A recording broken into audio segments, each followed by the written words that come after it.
with you people at Farababanda campus to make sure that you all live in peace before I leave. That's what we talk about, leader. Convention delegates. Convention delegates. I have 10 policies for you. 10 policies. But I want to tell you that my policies are not mountain climb policies. My policies are not mountain climb policies. I will achieve these policies in 12 months. The policies are attainable, achievable, and time-bound. Therefore, listen to me. Let me give you a rundown of my policies. First on my policies is orderly and merit-based boarding system. Second, students both waiting Mataba. Third, priority seat card for sick students. Fifth, equitable access to UTG transportation official students go. Sixth, strengthening campus internet connectivity, saving ensuring stable campus water supply. Eighth, UTG transportation efficiency and sustainability framework. Eight, listen. 9, union asset acquisition framework. 10, union management framework. Asset management framework. Convention delegate. Therefore, listen to me. Let me take you through to my policy. First on my policy, which is orderly and merit-based boarding system. Currently, at Farababanda campus, when lectures end, we march to the bus stop to queue. But in the process of the bus boarding, it's chaotic. People will be rushing, pushing, and even running after the buses. The situation is not just unsafe, but it's risky because sometimes the students got injured. Sometimes the student that comes first will be the last person to enter on the bus. Therefore, to address this problem, we are coming with a system called strict first come, first serve. Strict first come, first serve.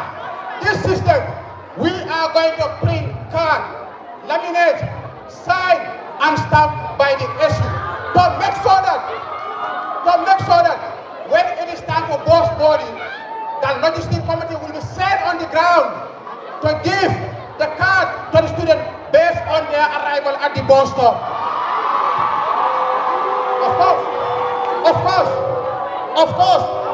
Of course, we are going to do this in collaboration with the UTGSU drivers and the policy ensure inclusivity by reserving seats for people with disability, lactating mothers and pregnant women and people with health conditions.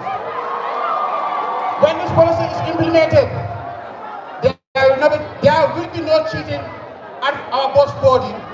There will be no delay. There will be no running after buses. There will be no push and pull. Therefore, this will take me to my second policy, which is student bus waiting Bantaba. As they always say, as the saying goes, those who feel it, knows it. Those who knows it, feels it. I am always with you at Farababanda campus. That's why I bring this policy forward.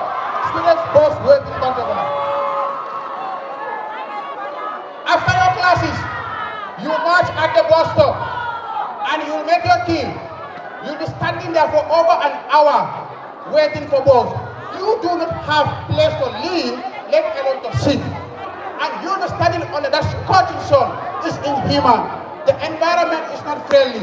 Therefore, I intend to address this problem by establishing a simple shaded bantaba at Farababanda campus at the bus garage, so that after your classes, you can go to the bus stop and sit and wait for the departure time. Consultation has already been done with GSM operators who are ready to sponsor the program as part of their social responsibility. Third on my policy is time issuance of students' ID. Convention delegates, we need ID to sit for exam. And in next 4 weeks, we are going to sit for our exam. We need ID for international trip. We need ID for security purpose. I don't know whether if you are observers. When our buses are loaded at Fajara traffic light and Westfield, non-UTG students do board our buses and they will come and alight at Faraba, while our own students are stranded at Westfield and traffic light because they don't have ID, and non-UTG students will join the bus to come and alight here. In order to address this, we are going to make an engagement with management in order to fast track the issues of the students' ID. Or they delegated responsibility to the students' union because in the 22nd Executive Council, they were the one issuing the ID to the students.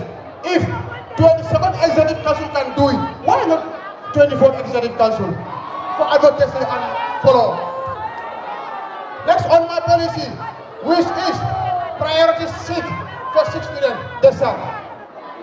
Priority seat for 6 students. Those who feel sick, knows it. I'm always with you people at Faraba.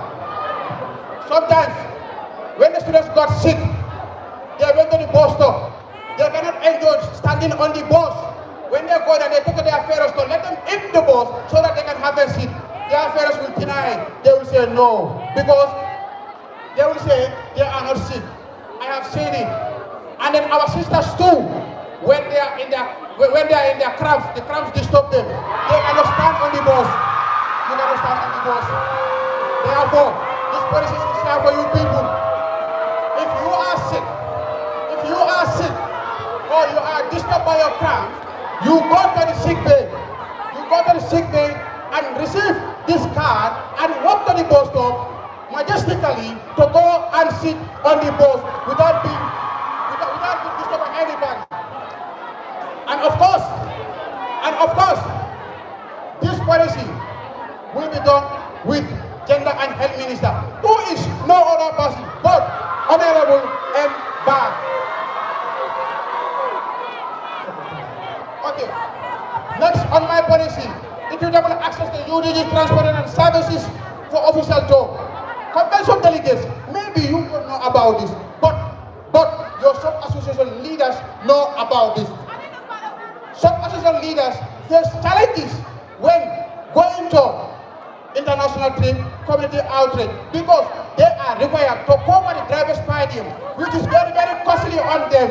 And this is making, or it's discouraging so many sub-associations to go for international trip. Of course, it is discouraging them. So in order to address this problem, we are going to introduce an advocacy initiative in order to address this by engaging management in order to review the current transportation policy to establish fair, clear, and transparent guidance for use of buses. 6 on my policy, which is strengthening campus internet connectivity. Fellow students, access to internet connectivity is not luxury.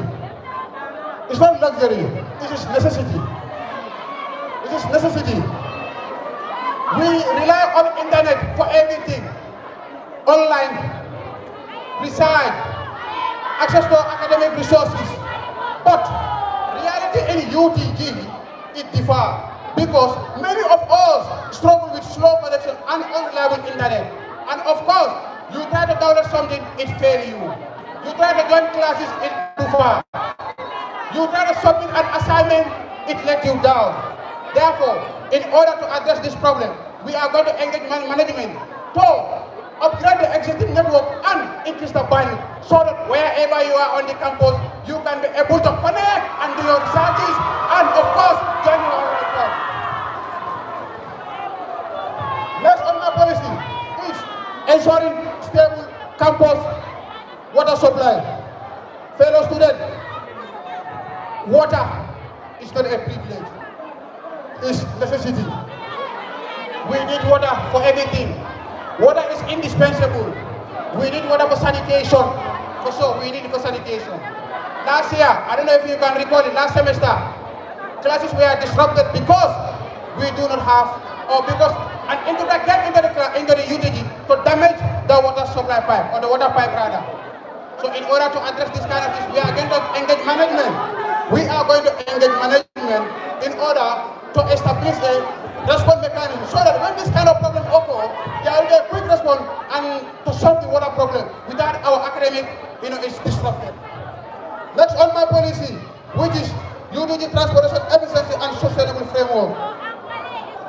University of the Gambia face persistent challenges when accessing transportation. When accessing transportation, we have difficulties about it, whereby students are parked in the bus, they are overcrowded in the bus, and there's no safety. Therefore, I intend to address this problem on 3 points. First on my policy, or first on this point is daily deployment monitoring. There will be a centralized system because UTGSU said they are deploying 20 buses.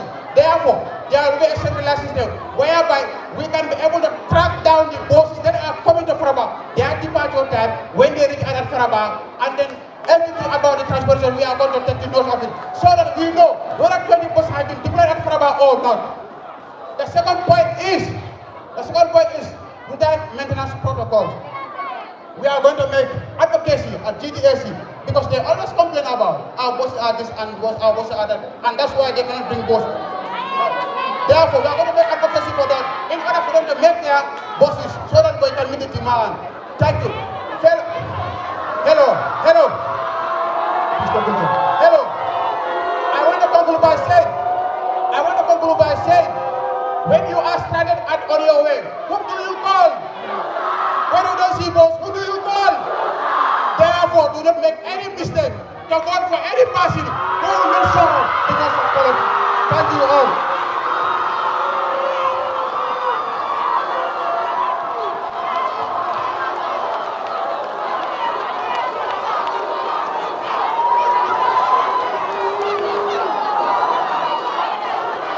Sorry, now can we have the next candidate, please? Guys, we are doing very well, so can you please sit down? And proceed, please. Please, let me see that, please. Now, the next candidate is Ibrahim Adekbao. Do you wish to know?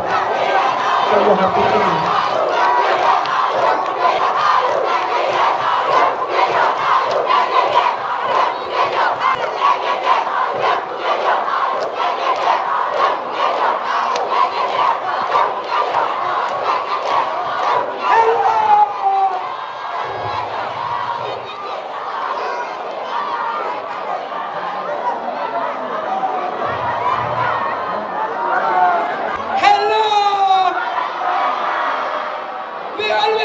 Logistics is well-rounded, more than buses, more than ability, but the capacity and one place to run. So, strategic is engine, but logistics is different. Without technical knowledge and precision, the greatest vision of a stationary can never hold. Ibrahim Adekbao is more than just a leader, more than just a candidate, more than just a minister. He is the brain of the ministry.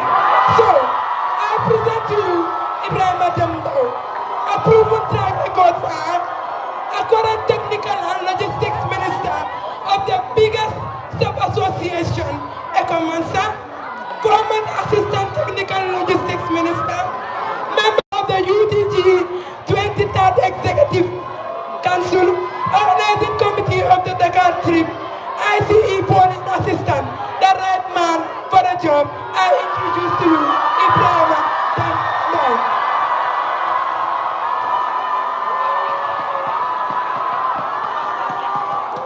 Thank you for this.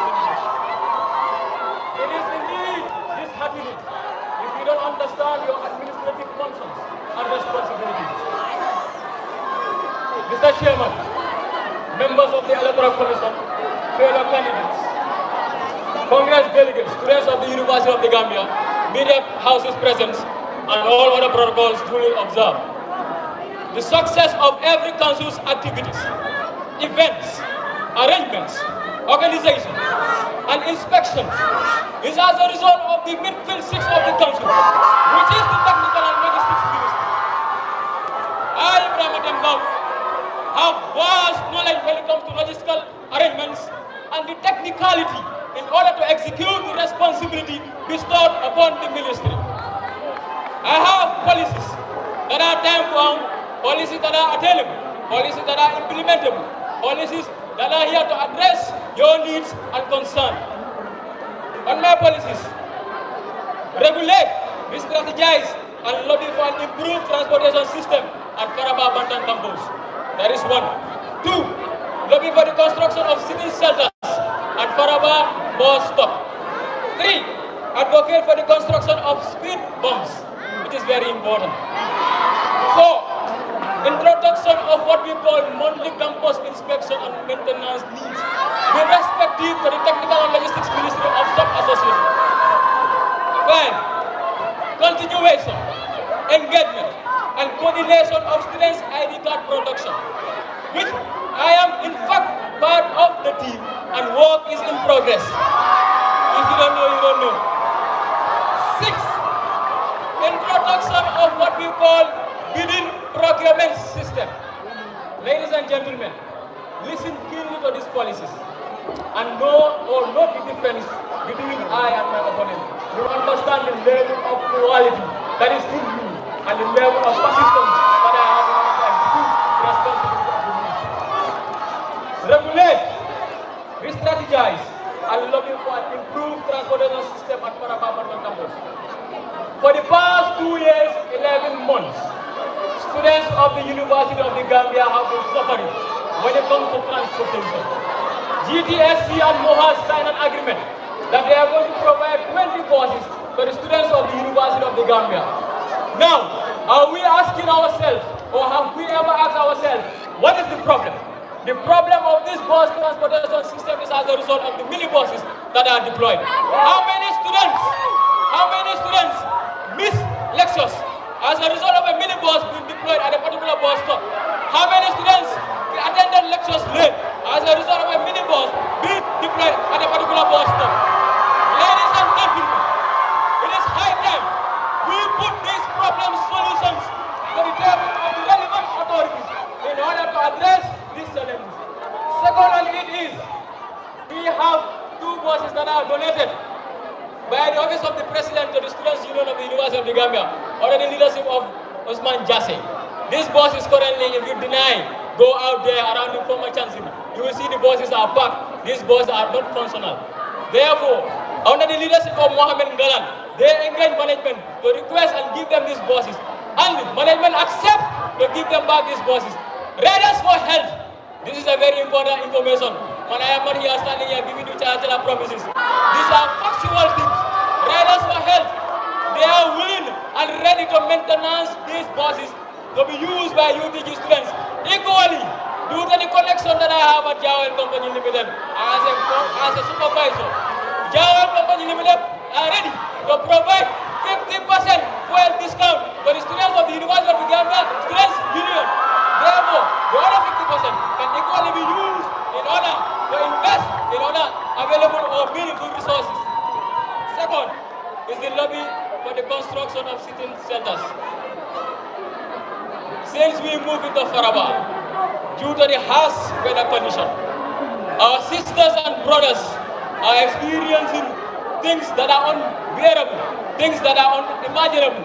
Imagine during the rainy season, our sisters and brothers get drenched when they are on the queue.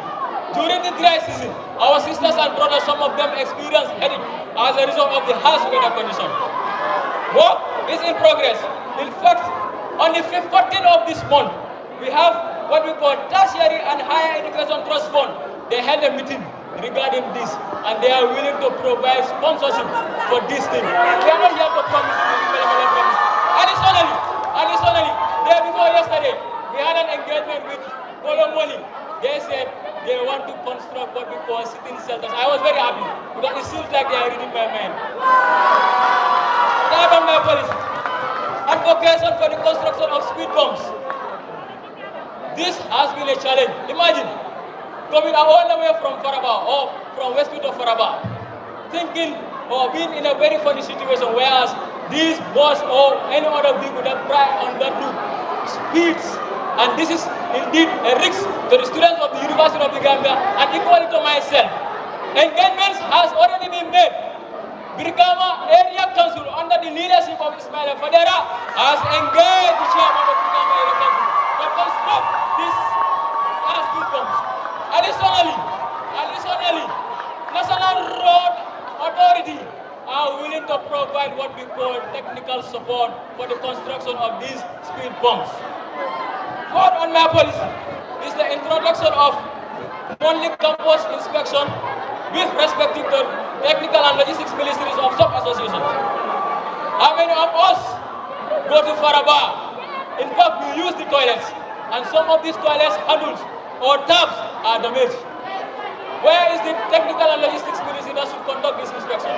Thank you. Under the leadership of Mohamed Lamin Dabo, I was part of the inspection team, wherein all reports that were sent by the logistics ministry from sub-association, we compiled these reports and we gave it to the Secretary General to prepare a report and send it to the Director of Students Affairs, Director of Facilities rather.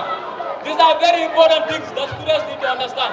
Our tables are damaged, our chairs are damaged. If you go to some classes, they don't have boards. These are things that the Technical and Logistics Ministry has to look into. These are things that the Technical and Logistics Ministry has to work on.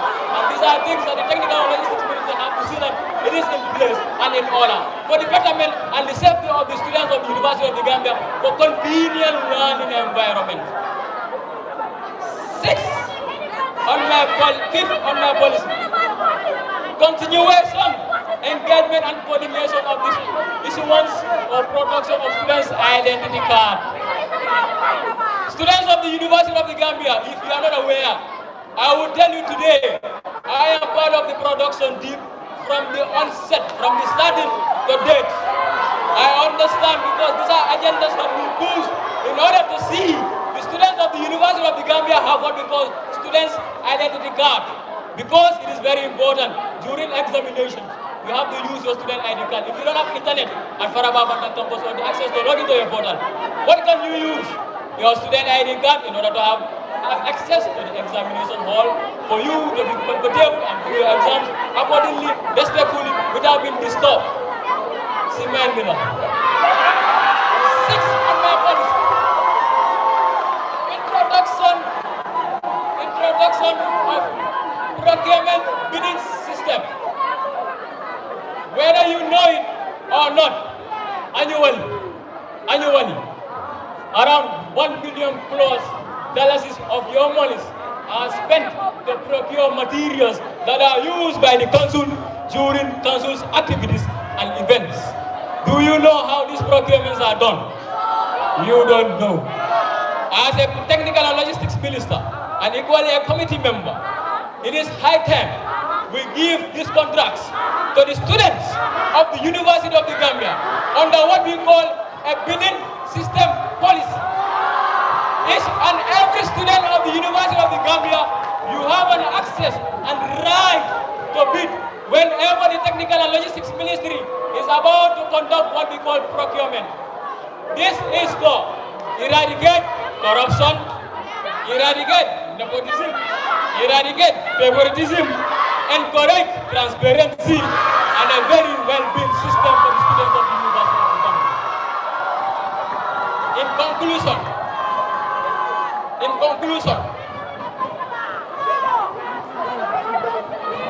In conclusion, hard work is indeed important, but it is minimal when it comes to the Technical and Logistics Ministry.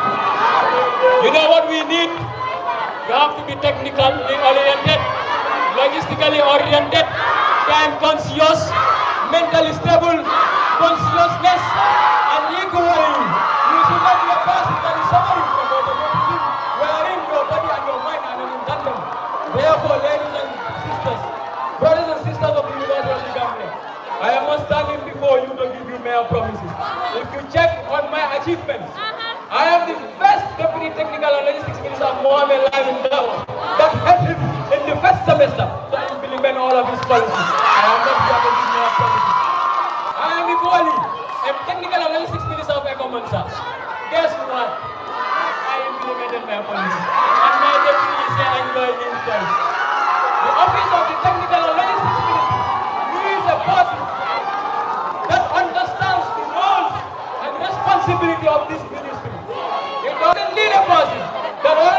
starts credits that it is not his.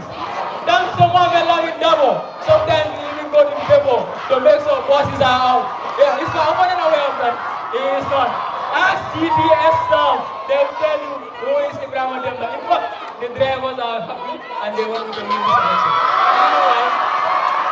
Because the way of service, respect is reciprocal. And I have provided this respect to the drivers of GTSC, and they are behind me. Ladies and gentlemen, indeed, I believe you guys are convinced. The technical and logistics ministry needs me more than any other person. Thank you.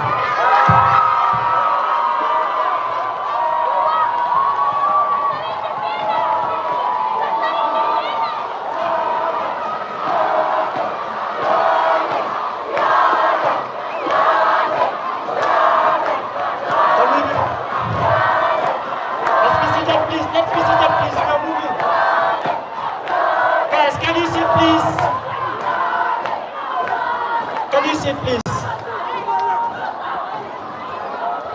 Now we move to the policy debate. So you want to first start.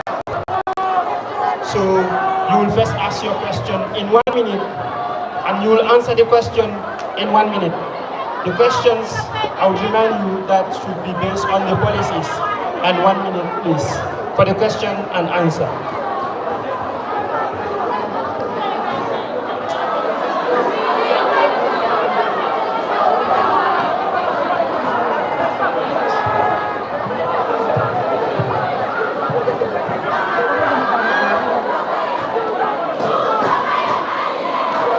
Honorable Suso.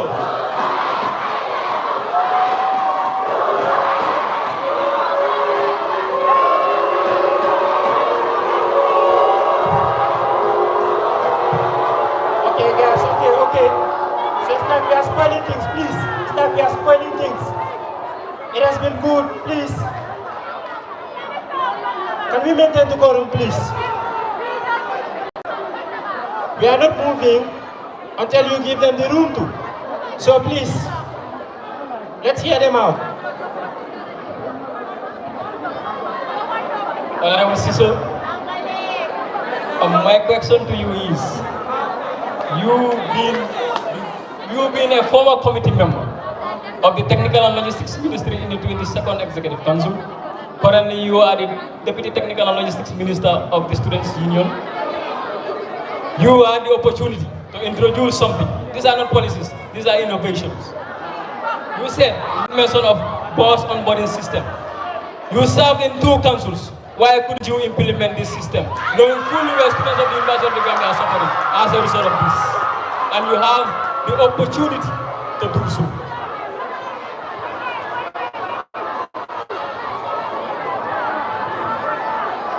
Hello. Can you please calm down? I want to answer this question clearly, please. Can you please calm down? Can you please calm down? Listen, please. The levels are not the same. The levels are not the same. So listen. First, I was not the minister. I was there to assist the minister to achieve his policy. Second, listen to me. Second, while I was there to assist the minister to achieve his policy, but along the way, we realized some pressing issues. That's why we introduced a system called Q-card. Before, there was no Q system. When the bus arrived, people will be pushing together. We are the first queue, we are the second queue. We are the first queue, we are the second queue.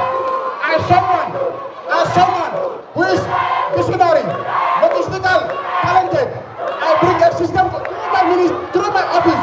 We bring a system called Q-card, and today it is there.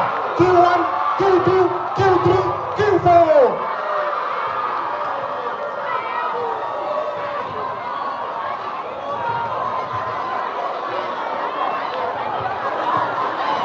So I believe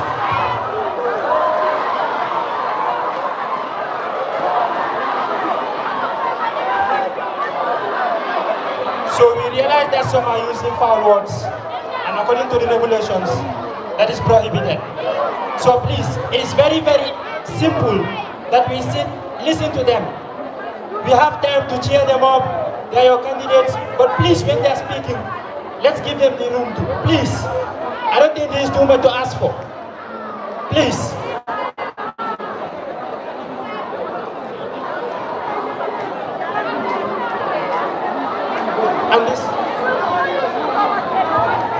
And this goes to both the candidates.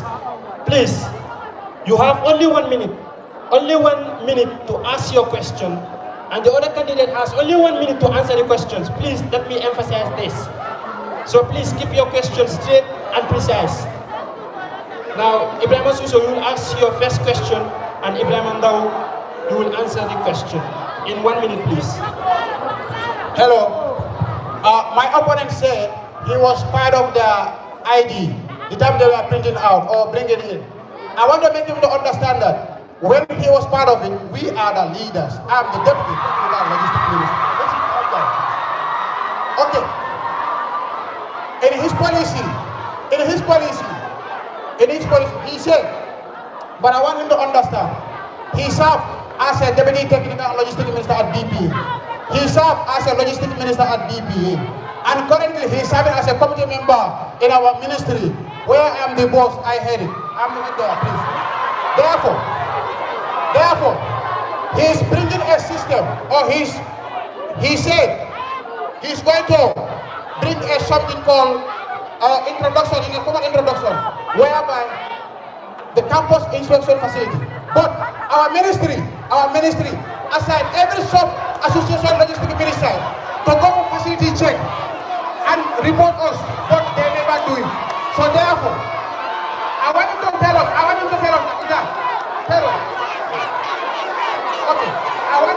that he is introducing a system that is already existing. He's introducing a system that is already existing. Is it reintroducing or what? Is it reintroduction or what? Because it's already existing.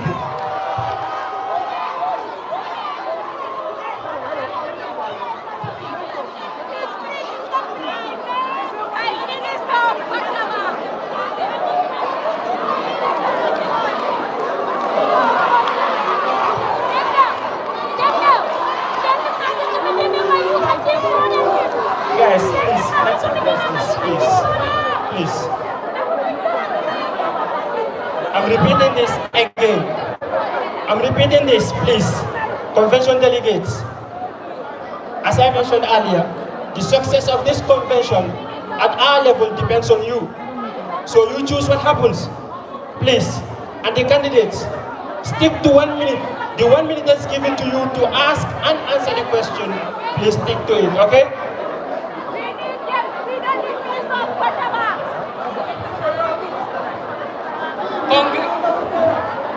Convention delegates, I would like to put it on Honorable Susoda. The current policies that the technical 23rd, that is the technical and logistics ministry of the 23rd Students Union Council is using currently. You can ask Honorable Mohamed Lamin Dabo. I am the one that drafted these policies. They use these policies. They campaign and won elections. I understand these policies more than you do. And he said that the logistics ministers of some associations are not, or they have never reported, which is false and misleading. My deputy personally prepared the report because I am part of the technical and logistics ministry committee.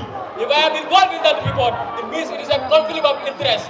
I step down or step aside and allow him to prepare the report. PPS students are allowed and your toilets, taps, and handles not prepared, they are repaired. SSS students, are your toilets and taps, where is OJ? Are they not repaired? Last semester, where did they repaired? Your question is misleading, bro. Okay, settle down, please. Now we have a question. The second question. Ibrahim Ndao will ask a question in 1 minute, and Ibrahim Suso will answer the question in 1 minute. And please,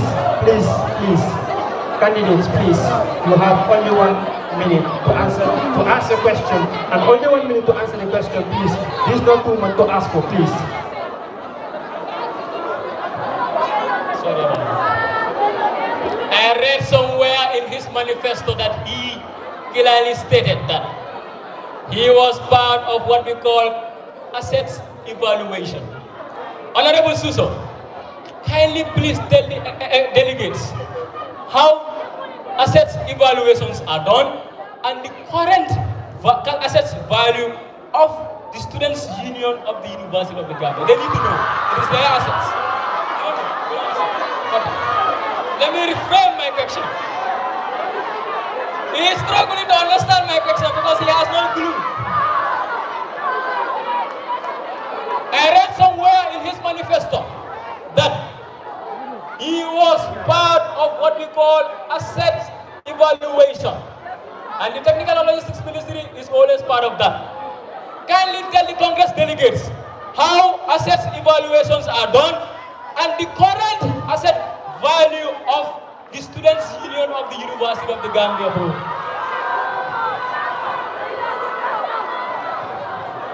Okay, Convention delegates, let me make this very, very clear to him. I have never, or it is not mentioned in any place in my manifesto that I am part of that. I have never said it.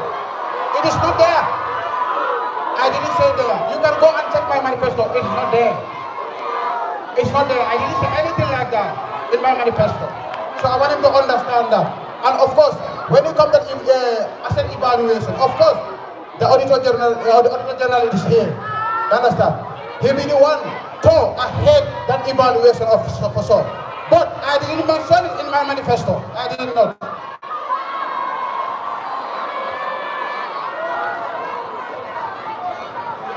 Okay. Convention delegates. My opponent mentioned in his policy that in your policy you mentioned that the introduction of procurement bidding system and which involve sharing of Google Form. Now I want you to make this clear to the convention delegate and of course and myself here. How will you assess 100 of respondents when the council or you are under pressure? For example, when there's an emergency, how can you assess 100 respondents? Because this is a Google form. When it is shared, 100 or 200 students might fill it. So if there is an emergency or you are under pressure, how are you going to assess that? Please, I want you to answer this clearly so that we all understand. Thank you. When it comes to the issue of assets evaluation, I personally and the finance minister, none of the council members, none of the technical and logistics ministry could even do it. I personally did it with the finance minister. The current asset value of the Students' Union of the University of the Gambia is $77,663.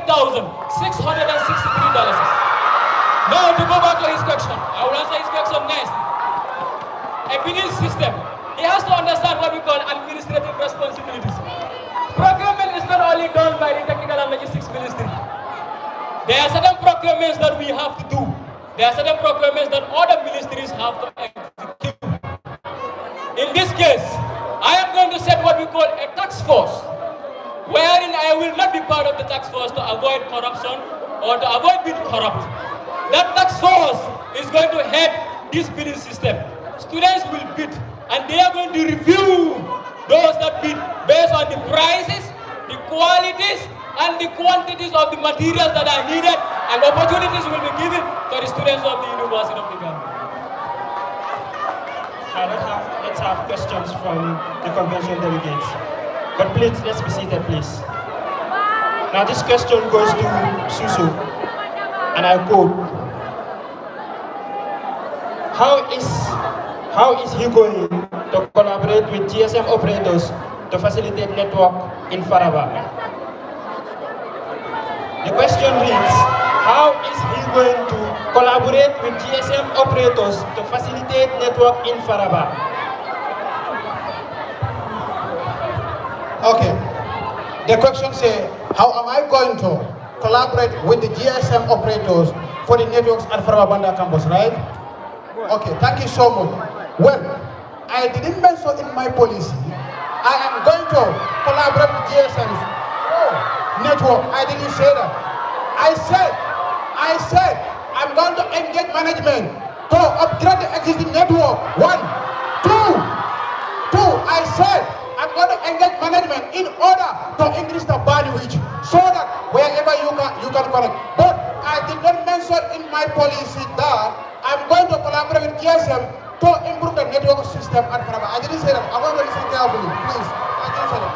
And for respect, I'm going to answer questions based on the policies I present, not outside my policies, please. Thank you so much. Now please, this question goes to Ibrahim Adam Dao, and I quote, as the current logistics minister for Ecomansa, what have you done? And also, why did you... Guys, I'm reading a question, please. Can you listen to my question, please? Please don't interrupt me, please. As the current logistics minister for Ecomansa, what have you done? And also, why did you abandon the printing post?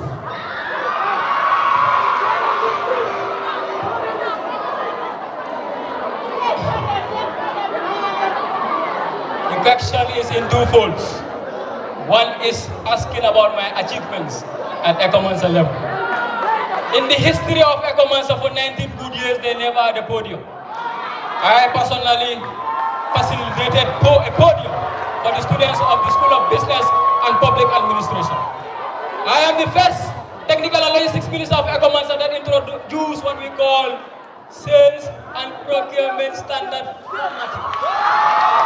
I am the first deputy technical and logistics minister of Ecomansa that worked hand in glove with my boss to introduce what we call campus inspection and relocation of extended classes, which we have done, and we work with the faculty officer. Do you want me to continue?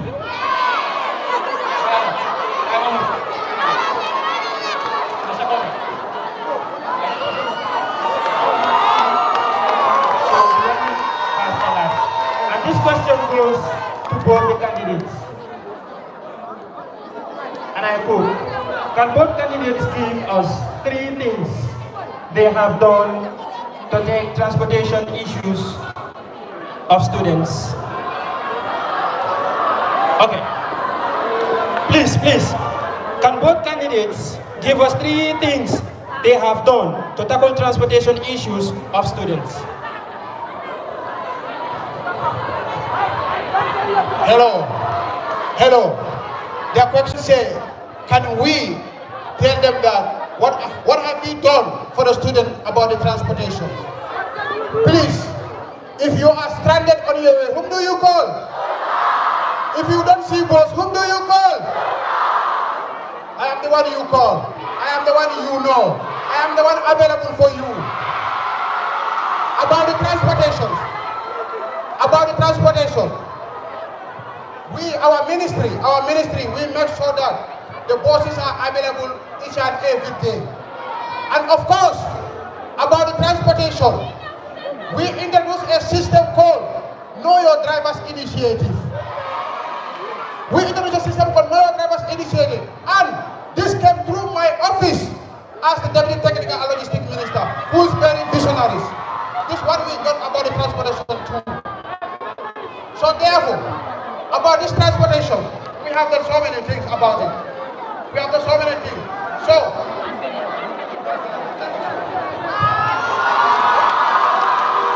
now we have one last question for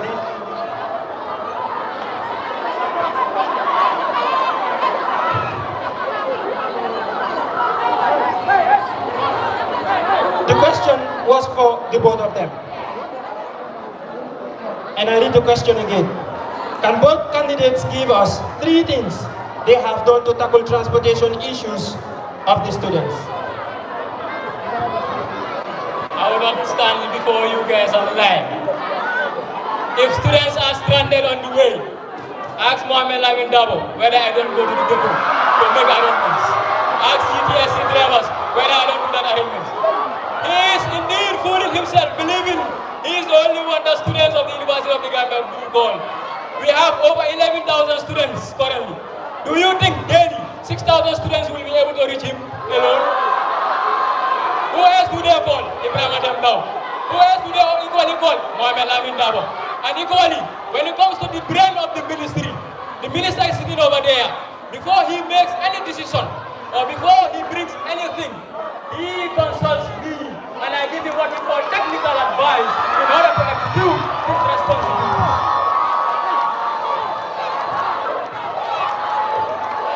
We have concluded this. Please. Can we listen, please? Let's be seated, please. Now the two candidates will shake hands and leave the stage. The 5 minutes for the questions has elapsed. So please.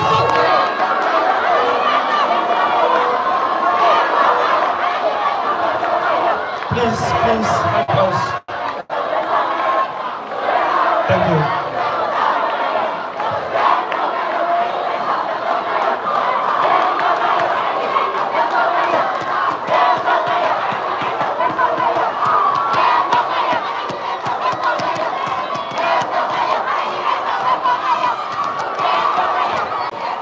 Now, can we listen, please? Let's listen, please. The next position is candidates for Welfare and Culture Minister.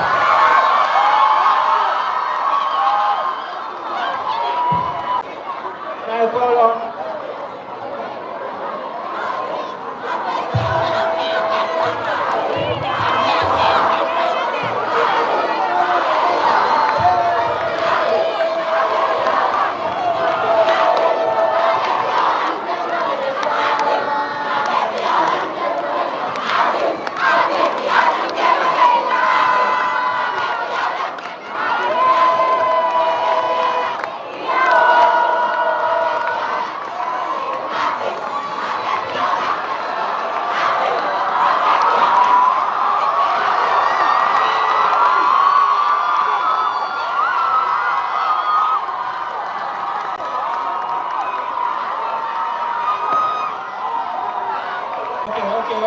Okay, please.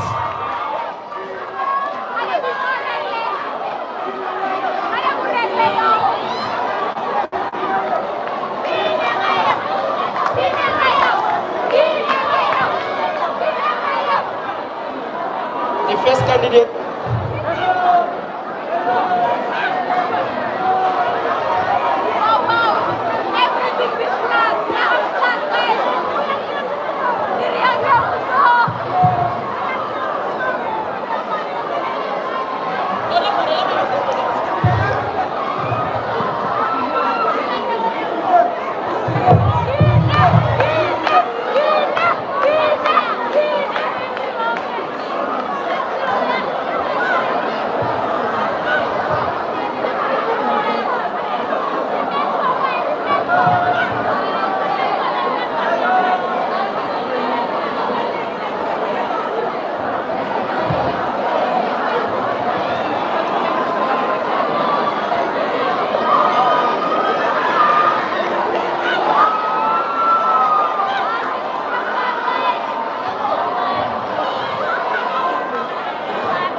Minister in waiting.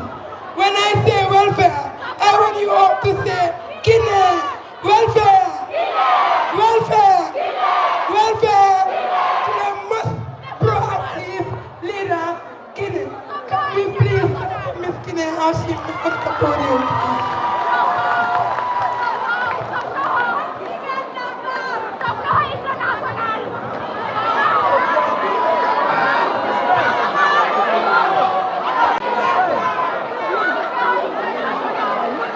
Even those in denial know that I am their next welfare.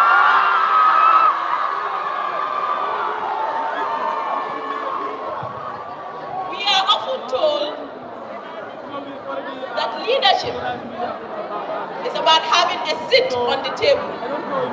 But UTG students are still fighting for the table. Welfare is the floor that supports our needs, but culture is the root that unites us.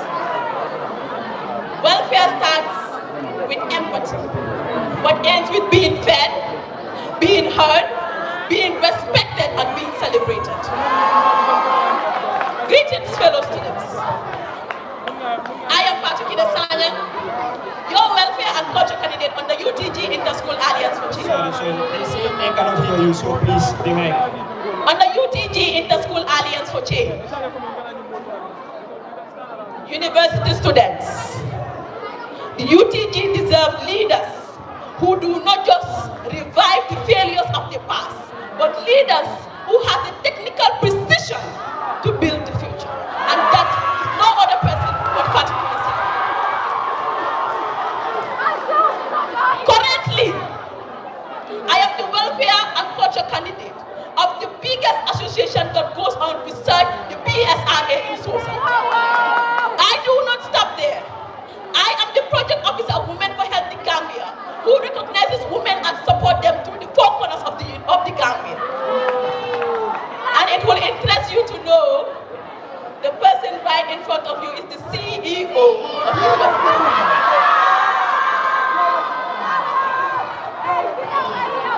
Fellow students, in this year's election, it is no more just about students' issues. It's about fixing the system and creating solutions from the system. And that is why I bring 8 standard policies. Policies that do not just address any issue, but they are standard, sustainability, measurability, and impact-driven.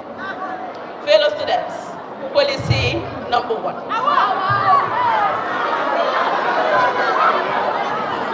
The National Students Unit Summit. For the first time ever, not only in the history of the University of the Gambia, but in the history of the Gambia, bringing all tertiary institutions into one room. And I particularly will give you that. Those in denial will want to know how will I achieve this, especially fund-wise. Let me educate you. You do not need a huge budget when you have strong partners. And me, Patukina Sanyang, I am going for partners that will stay and give us the best that we ever deserve. The Students' Unit Summit is a summit that brings all tertiary institutions together. Instead of working solo as tertiary institutions, why don't we come together and tackle the issues that we are facing? Issues like scholarship opportunities, internship opportunities, and other fundings for our programs and researches that we do. Because united we stand. United we fall. This year, the office of the Welfare and Culture Minister is not just coming for events. It is coming to bring innovations, plans that will be sustainable and will have impact to the university students.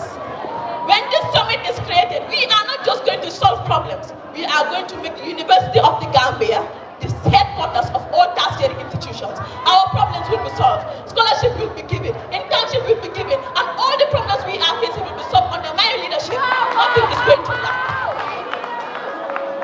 Fellow students, I am not a minister who waits to be in power to start implementation. Because work has begun. Currently, I've already engaged stakeholders. I've engaged the Ministry of Higher Education, Debt Fund, and the National Union of Gambian Students to make sure that when I come into office, the National Students Unit will be the first thing to tackle as far as my leadership is concerned.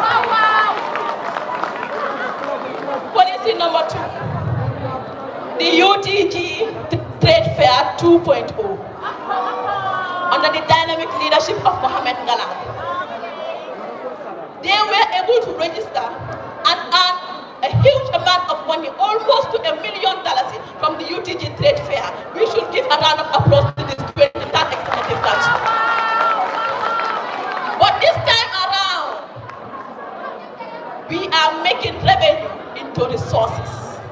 We are putting sub-associations taking them as stakeholders, because under my leadership, a profit without purpose is wasted. And that is why I will increase 20% subventions to the sub-association that they receive every year, because we can all attest, we do not need profits to stay there just for numbers. We need it to have impact on these students. And how will this be done? By giving back to the students. They need to see themselves in these profits that we are making as students. And that is why, as your next welfare and culture minister, all sub-association present here will make sure, I will make sure they have 20% increasement to their annual subvention every year. And this will help them to fund their activities, their research. People may ask, how are you going to do this?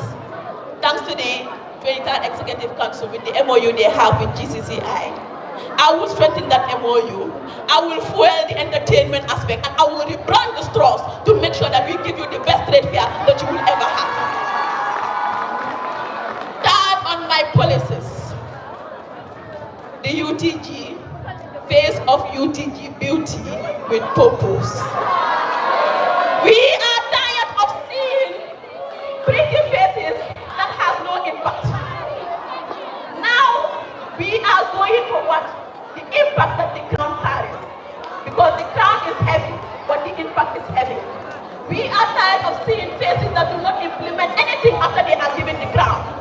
We have seen queens that do nothing after giving the crown, and that is why under my leadership, you have to execute a project to show university students that you are not a queen who just go with words, but a queen with actions. Ladies and gentlemen, people may wonder how will these people be able to solve these issues or go for the projects when they do not have funds. Remember, I am increasing the subventions for some associations that are going to send representatives to represent them in this case of UTG. By right, as I always tell you, it's not about huge budget, it's about strong partners. Take note. Fellow UTG students, I am not a leader that hides behind curtains because things are hard. Because if you look at my figure, if you look at the way I present myself, you will know it's a confident woman talking to you. It's a woman with power, a woman with voice, a woman who is not afraid to face any challenges that come on her way. And that is why I am going to call for the value for money students week. We are tired year by year paying money that we do not see the value of the money we pay in students week. With my technical and logistics minister, Honorable Demdow, even if it has to do with crossing borders, we are going to cross borders to make sure that you have the best student week that you deserve. The student week.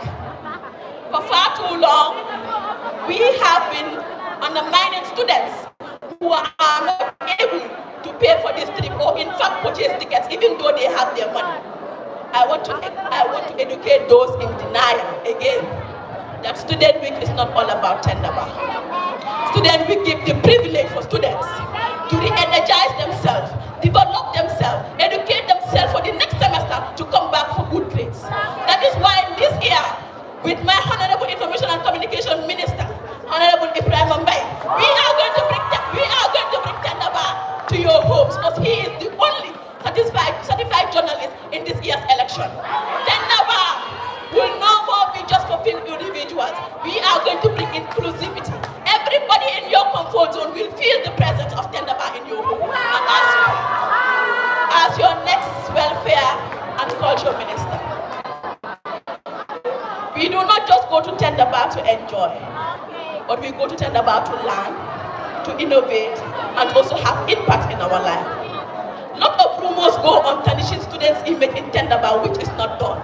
It is now high time to introduce other things that will help students to make sure that they have impactful life in the University of the Gambia. And when I say those things, I'm talking about trainings. I'm talking about innovations. I'm talking about plans. As the project officer of Women for Health, it is not a new thing for me to handle projects. And you know I will handle your project for UTG Students Week 2026, inshallah. Fellow students, it's over because you know the woman standing here as the CEO of Yoba Kitchen, will not go. Will not move an inch without talking about food. And that is why I bring the No Hungry Students Initiative. We are tired of having food that are not healthy in our school. We are tired of having food that are costly. And that is why with the current minister, Honorable Anna Sen, and also Mohamed Ngalan, the 23rd Executive Council has established a task force. This information is key because I know my opponent have no clue about it.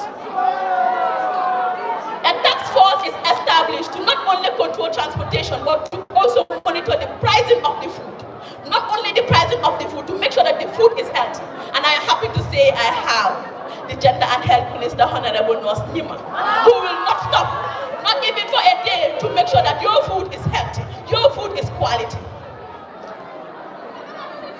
UTG students, don't be surprised if other people come and just base all their policy on food, because I came in with the academic compass.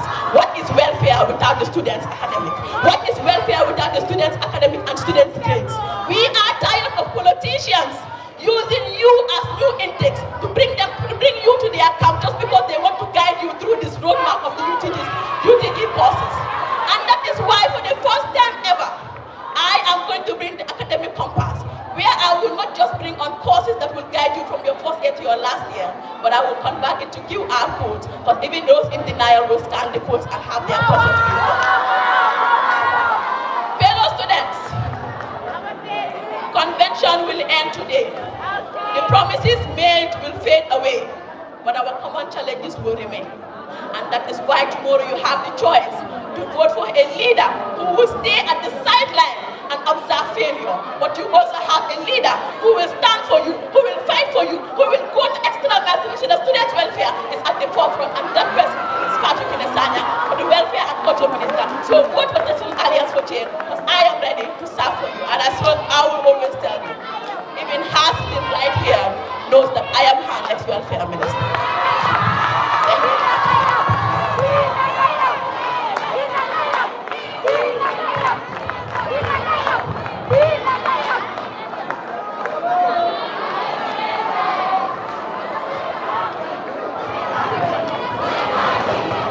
Now we have Asia Jala to read our manifesto.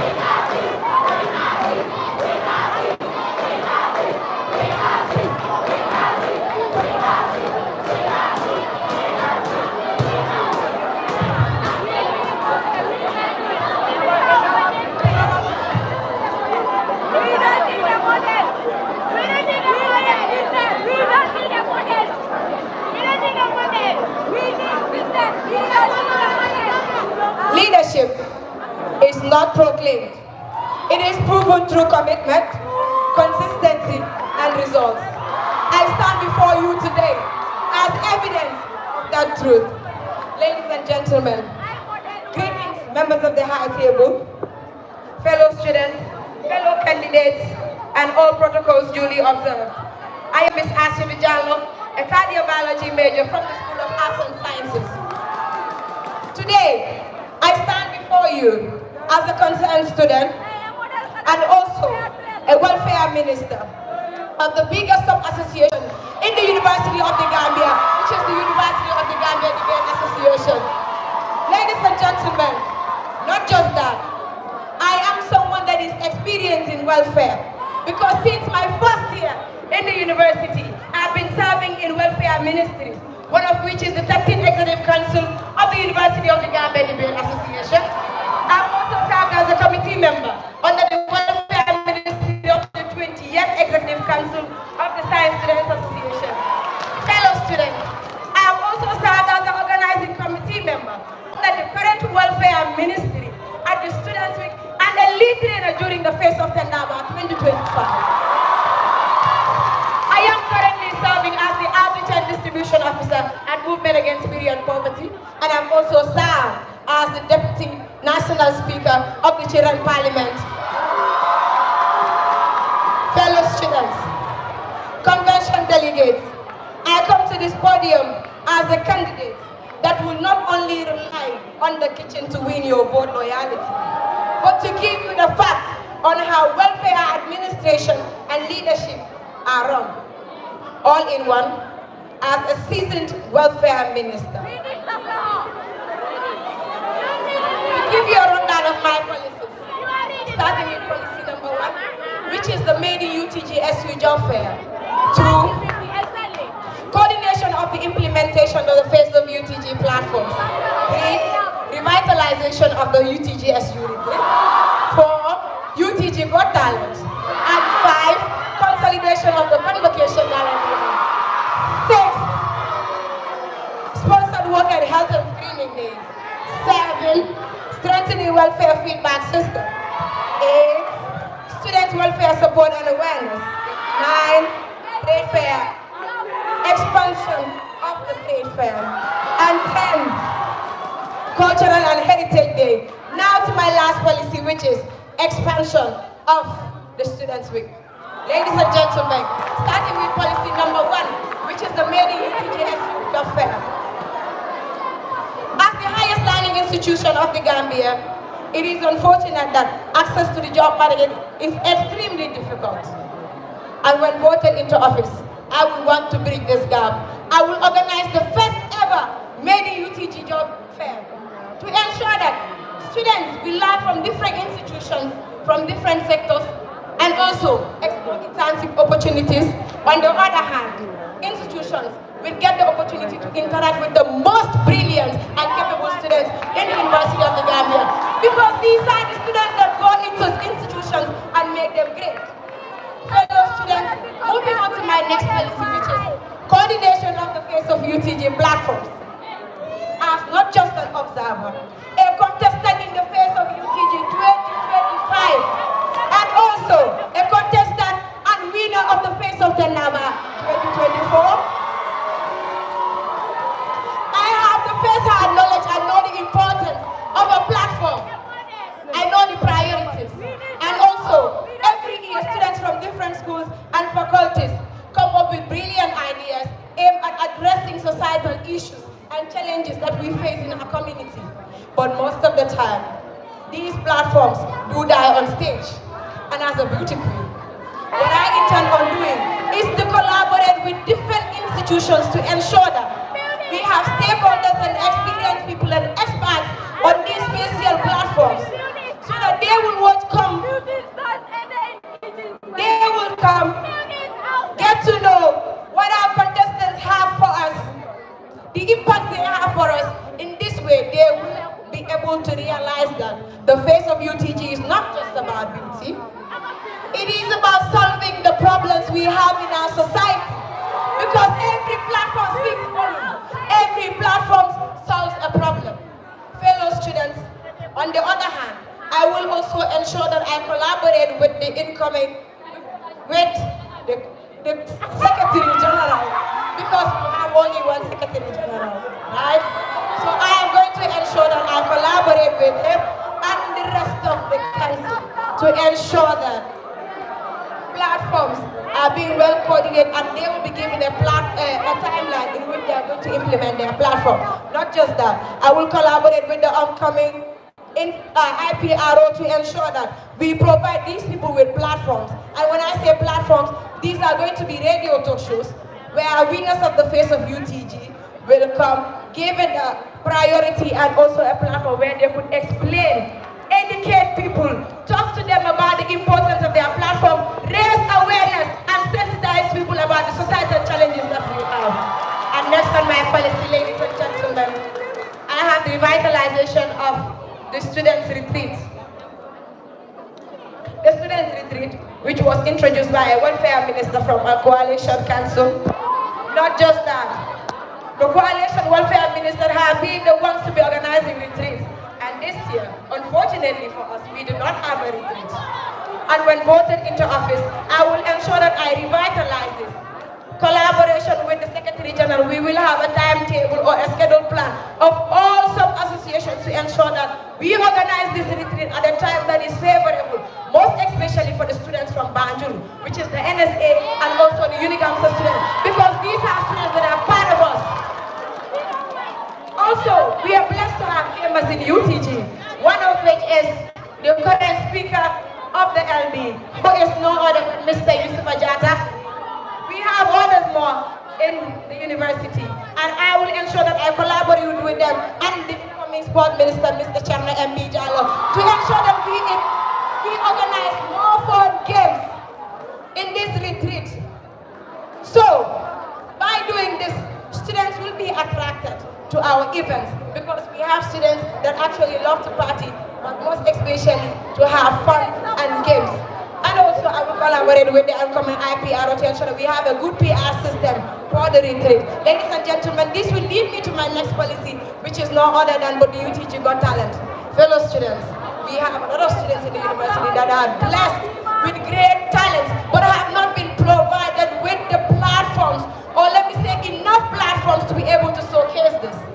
And as an innovative welfare minister, as a concerned student, I want every student to feel heard, to be empowered, to be recognized. And what I will do is to collaborate with the rest of the council and ensure that these forms are open to each and every student of the university to apply for it and also come and show us the great talent that they have in the university. In this way, they will feel recognized, have a platform that they can showcase their talent. Fellow students, moving on to my next policy, which is the strengthening of the welfare feedback system. It is true that we have a welfare feedback system in our university, but it is not enough. Some students don't even know about these Google platforms. And the other thing is that students are not encouraged enough to fill them. And as a student that cares about the concerns of other students, that wants to listen, what I will do is collaboration with the IPRO to ensure that we have a Google system in which all the major activities of the Students' Union, these Google platforms will be released to students, and in this way, they will be able to give us their recommendations, their expectations, and also what they want us to do for them. By this way, we will be able to meet their needs, organize memorable events for each and every student to enjoy. Ladies and gentlemen, moving on to my next policy, which is the consolidation of the Convocation Gala Dinner. The Convocation Gala Dinner, again, which was introduced and championed by a coalition-led council, aimed at celebrating UTG graduates and also raising money for the 40% semester scholarship, most especially for the students from underprivileged backgrounds. This policy is so important to me, it is so dear to me, and this is something I want to continue. And in order to continue this, one of the major problems that we have is graduates don't usually attend these events because they are discouraged, or let's say it's not much fun for them to attend. But when voted into office, what I intend on doing is to collaborate with each and every sub-association to ensure that their people are recognized, these graduates are celebrated. In this way, each and every graduate will feel the necessity to attend these events because they are going to be recognized. We will also have games in which that will motivate them. For example, the best dressed, the best dancer, and the most active students during the Convocation Gala Dinner. In this way, we will have a lot of funds raised for the union, and on the other hand, if we have a lot of funds raised for the other students, you know what this means. We will have a lot of students that will be provided with the 40% semester scholarship. This is very important. Moving on to my next policy, which is the sponsored work and health and screening leave. As a former committee member on the 13th Executive Council of the University of the Gambia Debate Association Welfare Ministry, I was opportune to be part of the organizers of a sponsored work, and I know the importance of it because one, it helps to generate a lot of income for a union or a sub-association, and on the other hand, we raise awareness because it has a lot of impact. What I intend on doing is to make it bigger because this is a union, and if I can do it at sub-association level, why not bring in the health and screening leave? And in collaboration with the incoming gender and health minister, this student is a medical student, meaning having collaborators will not be difficult. These are people that work in health facilities every single day because that is where their schools are. What we will do is to have a sponsored work in simultaneously with the health and screening in this way. Funds, awareness, and also every student and even the outsiders will get the opportunity to know about their health status. Fellow students, moving on to my next policy, which is students' welfare support and awareness. The students of the University of the Gambia are blessed to two centers, which is the Career Guidance and also the Wellness Center. But how many students know about these centers? How many students know about the importance or the roles of these centers? A few.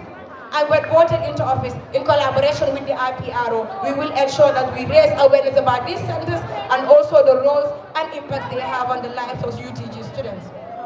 Moving on to my next policy, which is the expansion of the trade fair.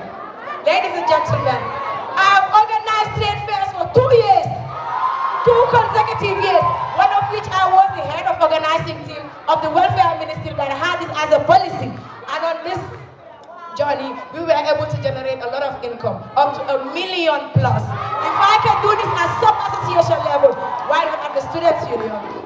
The next one is, just last year, we have also concluded a grand trade fair, which was bigger. It was expanded to 2 days, and in collaboration with the finance minister, Mr. Musa Abaji, we will ensure that we have it for a week long. In this way, we will also able to have a lot of partners that will be joining us. And also, this will take me to my next policy, which is the Cultural and Heritage Day. As a beauty queen, I know the importance of culture, and this is what I represent. Our culture is who we are, and we are our culture. Ladies and gentlemen, in collaboration with the Ministry of Tourism and also the Culture for Arts and Science, in collaboration of the Ministry of Health and also the Culture for Arts and Science, we will ensure that these people provide us with facilitators where they will teach us about our culture and heritage, because this is something important. Most of our students don't even know about the other cultures we have in the Gambia, and this is very sad. In this way, every student will be allocated a sub-association, which will help to motivate them, have a stall at the Grand Trade Fair, because we will ensure that we organize it during the Grand Trade Fair. In this way, we will have a lot of guerrillas to grace this occasion, not just the young ones, but the elderly ones, because they know about the importance of culture. And on the other hand, stalls will be given to each and every sub-association at a discount price to be able to empower each and every welfare minister of every sub-association. This was done at UTGDA, and this will be done at the Students' Union. Ladies and gentlemen, as a veteran of the Students' Week, a first-time attendee, Face of September 2025, and on the second one, I was an organizing committee member and the lead trainer for the Face of September. This shows that I know first-hand information about the challenges that we face. And the reason why I said I am going to revitalize this is because one of the challenges we faced was the lack of food. The lack of food. Food was insufficient and water was insufficient. Poor coordination of events and also the late commencement of night activities. Fellow students, when voted into office, not forgetting about the gamers that we have in UTG, I will collaborate with them and other institutions.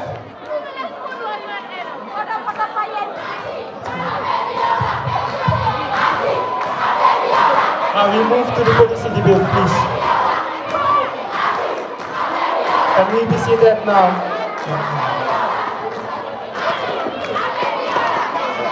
Now, you have 1 minute to ask a question based on the policies, and you have 1 minute to answer the question, and you will have your turn. So please ask your question.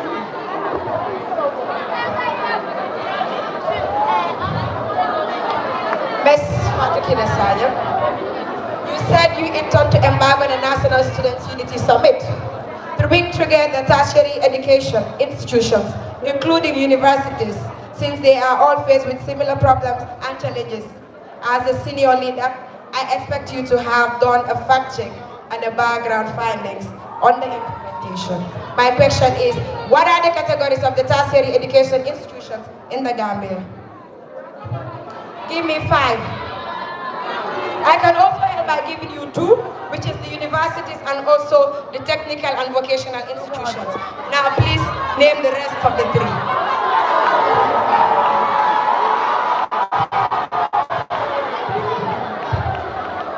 It is very sad that my opponent will come in here with not just policies or questions that will address our problems, but things that have no relevance to our daily affairs. Miss Asiatu, I know you took your time to go to China ChatGPT to ask questions. I do not use ChatGPT. I am a leader who implements it without looking for any AI opportunity. So please, next time when you come in, the students are interested in knowing their policies and how you're able to attain them. So, the tertiary institutions, those in denial, the tertiary institutions. The tertiary institutions. I know all of you want an answer from me because you have no idea what she's talking about. The tertiary institutions of the Gambia are institutions that do not just work on implementing the students' affairs needs, but they go and coordinate the impact and the result-oriented students in the University of the Gambia. My question, Ms. Asiatu. Pardon me, let me address this. Please, I made mention of this earlier. When the candidates are speaking, you are expected to listen. Please. Ms. Asiatu, unlike you, I'm going to ask you a policy that you have brought forward that does not make sense. Because in your manifesto, you said you have contributed immensely in the UTG Students' Week, and you are also a queen in Tendaba. And you know the problems that happen. We do not need leaders who will stand aside and see problems and do not solve them. So you, in the entire time that you have participated, instead of you being the solution, you were part of the problem. So how can we know that when we elect you as welfare minister, you will solve the same problems that you have brought to us?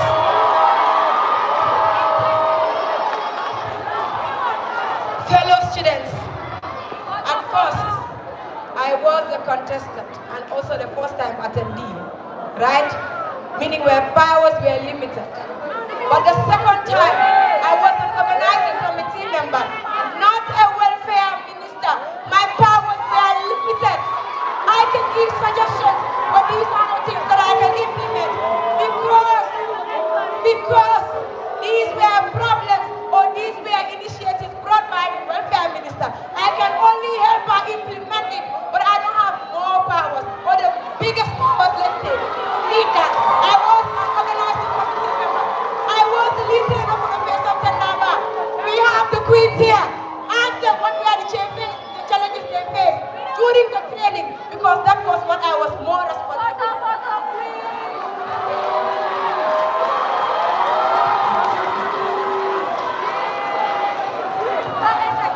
Now, you ask a question in 1 minute, and you will answer the question.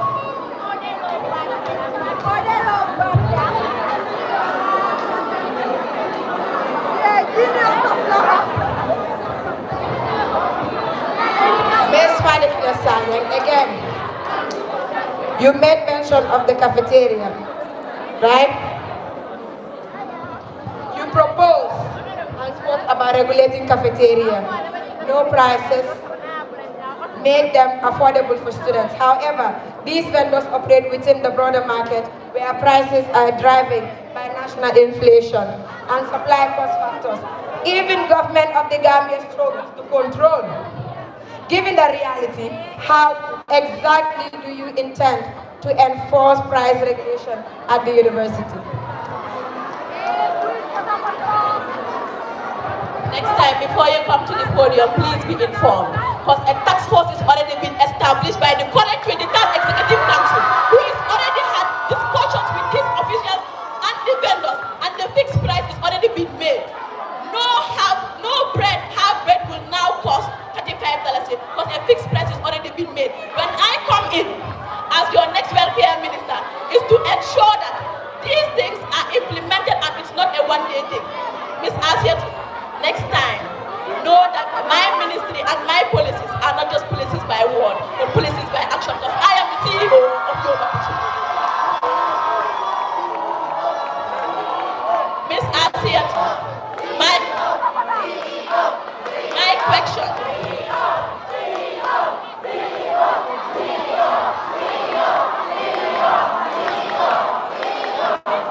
Ms. Asiatu talks about the revitalization of the Students' Week.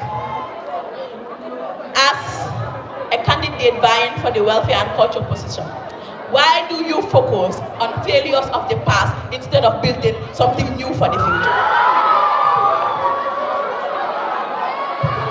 Okay. It's not focusing on the failures alone. I said revitalization. Because the students it's one of the biggest demands of the students of the university. That is why I want to bring this thing back. But this time again, make it big and grand. And the reason why I said I want to revitalize is because the fun has been lacking. Last year we brought in the DJ and most of the students were complaining about it. How about the food that was in sufficient? How about that? How about the students that go to the students week and tell you I don't eat meat, I eat fish. Students with allergies and will not be provided with the food that they need on time. On time. Sometimes they have to buy food which they will bring to the students week. If they don't have the food that they need, those are the foods that they eat. And this is why I came up with this policy. And the way in which I want to revitalize the fellow students, I said I will collaborate with gamers. And also, another thing I will do is in the game, which is the gender swap. Time has elapsed. And sorry, please.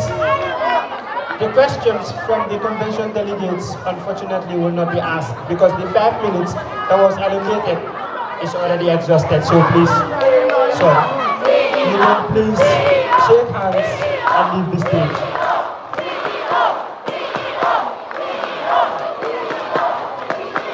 Please shake hands and leave the stage.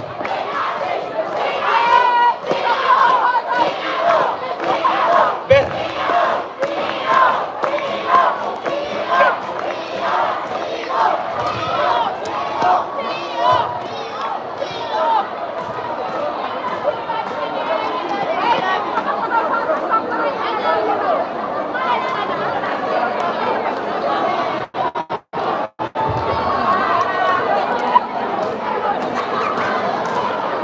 Ben on stage, please.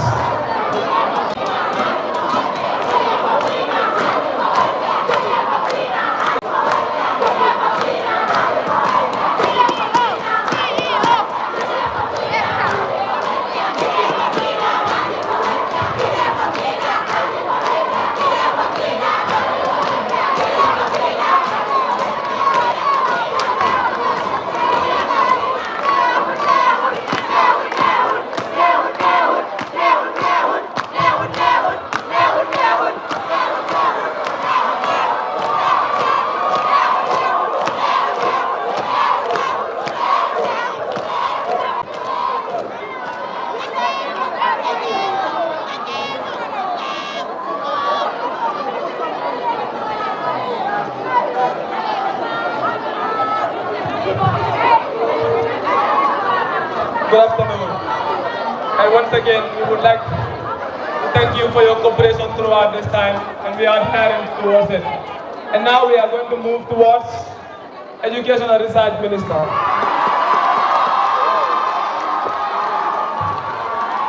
So I will call on the candidates, Modu Elketa, Fabi Dabo.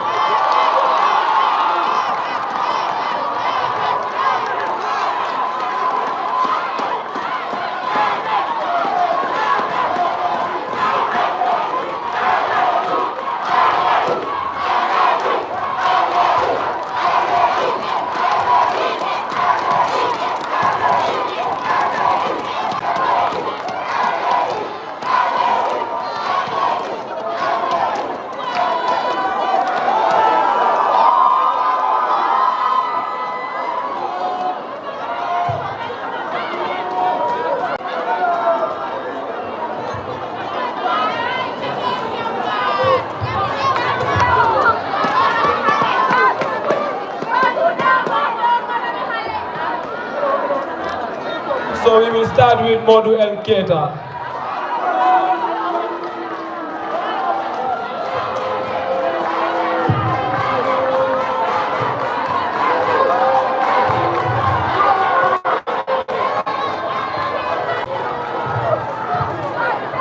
Good afternoon, ladies and gentlemen. Education strengthened by research, progress inevitable. Fellow ladies and gentlemen, good afternoon EC members, students from the University of the Gambia, distinguished ladies and gentlemen, good afternoon to you all. I am Mohamed Al-Keita, a final year student from the School of Education. I am the candidate vying for the position of Education and Research Minister. The only certified higher teacher certificate vying for the Education and Research Ministry in this year's election. Ladies and gentlemen,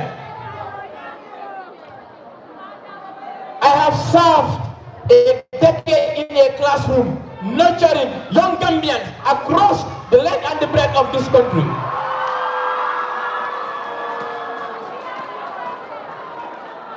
If Education and Research Ministry is a book, it is embedded in my head.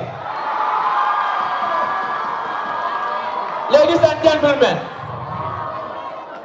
I have served in my own school, Edusa, during the 14th Executive Council as a proactive, pragmatic committee member at the 14th Executive Council. Because of my pragmatic leadership during my committee membership in that council, I contested as a minister under the 15th Executive Council and I won. During my time as a minister, from the auditor's report, ladies and gentlemen, I am regarded as the highest performing minister in that council. Ladies and gentlemen, not only that, during our award night, due to my diligence, effectiveness, efficiency, and reliability, I was recognized by the Dean of School of Education as the minister. As the minister with the highest performing ministry in the 15th Executive Council out of 19. These are not propagandas. These are empirical evidence that every UTG student is free to check. Ladies and gentlemen, I'm a proactive member under the 23rd Education and Research Ministry of the University of the Gambia Student Union, where I have contributed to the progress and the continuity of that ministry under the leadership of Honorable Alassane Jeng. The minister who has ever, for the first time in the history of UTG, signed a memorandum of understanding with a university in Indonesia. They conducted a summer training where the participants were given international certificates. Ladies and gentlemen, the Education and Research Ministry where I work, we have introduced for the first time in history the senior school tutorials where the University of the Gambia is playing its part to national development. Ladies and gentlemen, if you talk about experience, MLKT is experienced. If you talk about appointment, MLKT is a qualified appointee under the Ministry of Basic and Secondary Education. Ladies and gentlemen, I don't need to be an intern to be experienced. I have worked as a qualified teacher for 12 years. I am equipped, armed, understanding, and effective when it comes to service delivery. Ladies and gentlemen, currently, I am the Secretary General of North Bank Regional Scout Association. That equipped me administratively to function effectively when it comes to the matters of the students of the University of the Gambia. Ladies and gentlemen, I have 8 smart policies that are measurable, time-bound. Ladies and gentlemen, Let me give you a rundown of my policies. Number one on my policies, the introduction of UTG academic support and compliance tax. 2, advocating for enough lecturers in the University of the Gambia. 3, introduction of undergraduate research finding series, capacity building training and educational development, advancing the tutorial cycle of the University of the Gambia, strengthening the missing grade tracker initiative, dissemination and publication of students' research, strengthening and expanding the senior school tutorials that is already been introduced by my boss, Alassane Dieng. Ladies and gentlemen, first on my policies, the introduction of UTG academic support and compliance tax. I have realized that the University of the Gambia lacks a formal platform where students will lodge their complaints when it comes to matters related to their studies. They find it very challenging to tackle their problems when it comes to most especially on issues like missing grade, lecturers' absenteeism, delay on feedback, and gas schedule academic and their department. Ladies and gentlemen, if I am voted into office, and for record I will tell you, don't make a mistake without voting for ML Keita as the next education and research minister.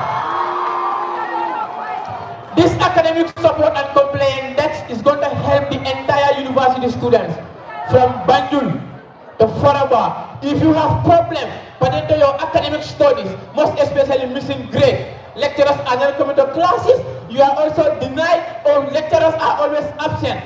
This platform is going to serve as a platform where you are going to lodge in your complaints, and if these complaints are lodged, my ministry will take it upon themselves, work with the faculty officers, education and research ministers of various sub-associations, the deans, and the director of students affairs to make sure that these concerns that are raised are documented and solved so that students can have effective and their grades will be uploaded, and at the end of the day, they smile. Next on my policy, advocating for enough lecturers within the University of the Gambia. I have worked under the Ministry of Alassane Dieng, that is the 23rd Executive Council, and we know how we strengthen, how we fight, how we struggle to make sure that certain departments don't lack lecturers, most especially in BPA, because the data was sent, it was collected and it was sent. It went about 11 courses that do not have lecturers in BPA. Through the leadership of Alassane Dieng, those lecturers, those courses have lecturers, and currently students are attending their lectures without feeling stressed. Next on my policies, that is the introduction of undergraduate research finding series. This undergraduate research finding series is going to serve as a platform where students will come with their research findings, discuss them, so that those experts who will be invited during this undergraduate research finding series will scrutinize their research and also engage them in academic constructive feedbacks, so that these students who will display their research during this undergraduate research finding series will be equipped and they will have a better understanding about how research works are done. Next on my policies, that is capacity building, training and academic development. We all know education doesn't stop in the four corners of the classroom. Effective education doesn't stop in the four corners of the classroom. You need extra training to be equipped, to be armed, and have a better understanding of the area you are studying. How I intend to implement these policies, that is academic training, referencing and citations for fresh students. How many fresh students in the University of the Gambia have attended referencing and citation training? Politicians always share their flyers to you, but they will not help you to be trained on referencing and citations. And you will not know when you are given an assignment. Lecturers will warn you. Without proper referencing and without proper citation, your assignment is zero. And we should all come together to make sure that we avoid academic cheating. So this policy is going to help fresh have a training on referencing and citation. Next on my policies, that is the undergraduate research finding series. Ladies and gentlemen, strengthening the missing grade tracker initiative. For records, I will tell you, under Alassane leadership, this policy have solved 224 students when they are faced with missing grade. And as minister in the 24th Executive Council, I will strengthen this policy so that the cry of various students that face missing grade are solved. And this policy is going to help track all the courses that are faced with missing grade, because I'm going to work with the Education and Research Ministers of various sub-associations, the Director of Students Affairs, the deans and the faculty officers to make sure that all the courses that are affected when it comes to missing grade are uploaded and students will see their grade and smile at the end of the day. Ladies and gentlemen, next on my policies, that is the dissemination and publication of students' research. I have realized that the undergraduate research that are conducted in the University of the Gambia are not published, not disseminated. If I am voted in, I will make sure that the IPRO ministry, which is no other individual, Honorable the King Victor of the 24th Executive Council, I will work with him to make sure that student research are disseminated across all the UTG platforms so that people will have access to their findings instead of their findings will just be there, parking at high without any impact.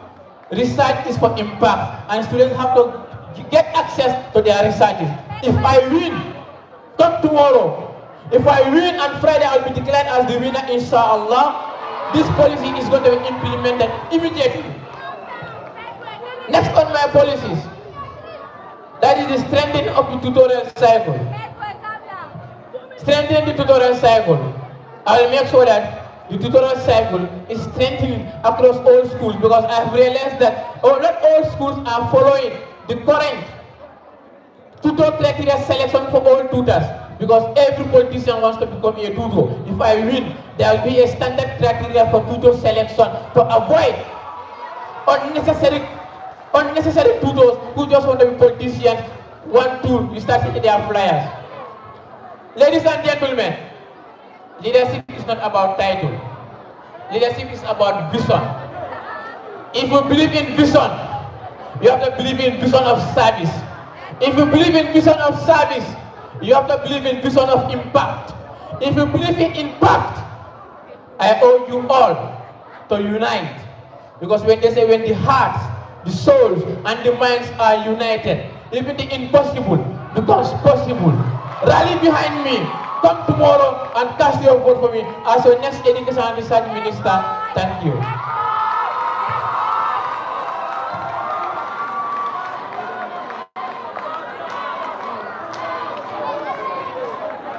So I would like to address one thing before we move on to the next candidate. That is, we have certain students who are sitting in front, and when the candidate is given his or her deliberations, you are insulting or doing such things. And that is actually against the regulations of this convention. And then we have, if you do that, you can be sent out or something like that. So please, let us keep it good and keep it going, all right? So next candidate will be Pat Dabo.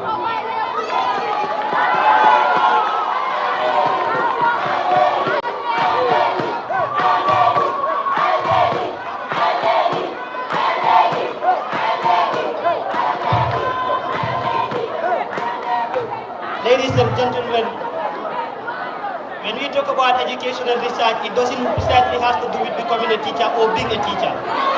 I definitely appreciate and acknowledge the fact that the opponent is a teacher, but the reality is understanding education and research is to develop from a foundational level, from being a research numerator to a supervisor, from a coordinator to a minister that is leading a team into research.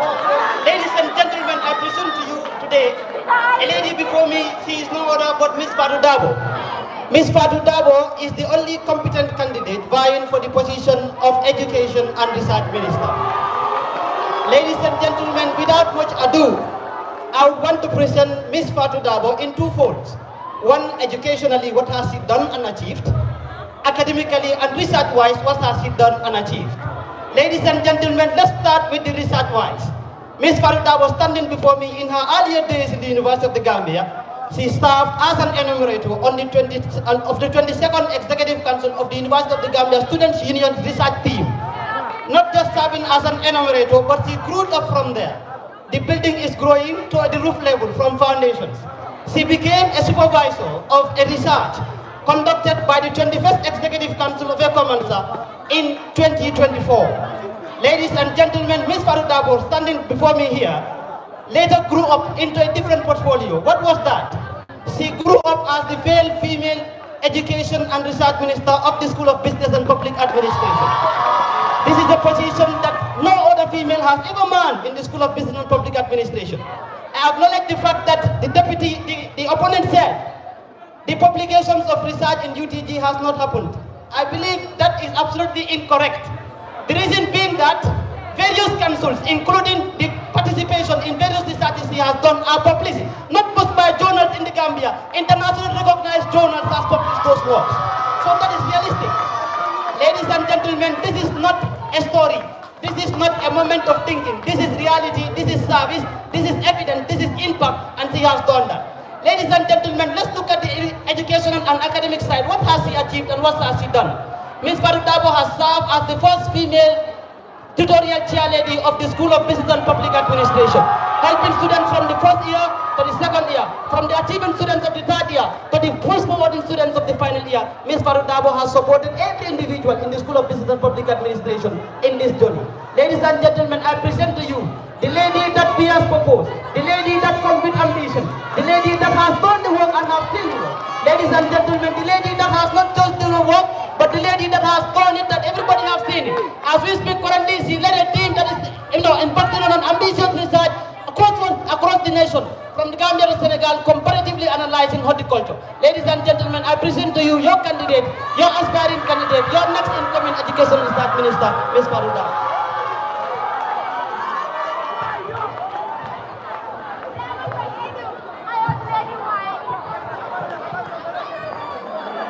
Education is the key to development, and research is the engine of innovation. Together, they form a foundation of a progress and a pathway of a lasting solution. Greetings, fellow students. My name is Ms. Fatou Dabo, the Iron Lady from the Business and Public Administration.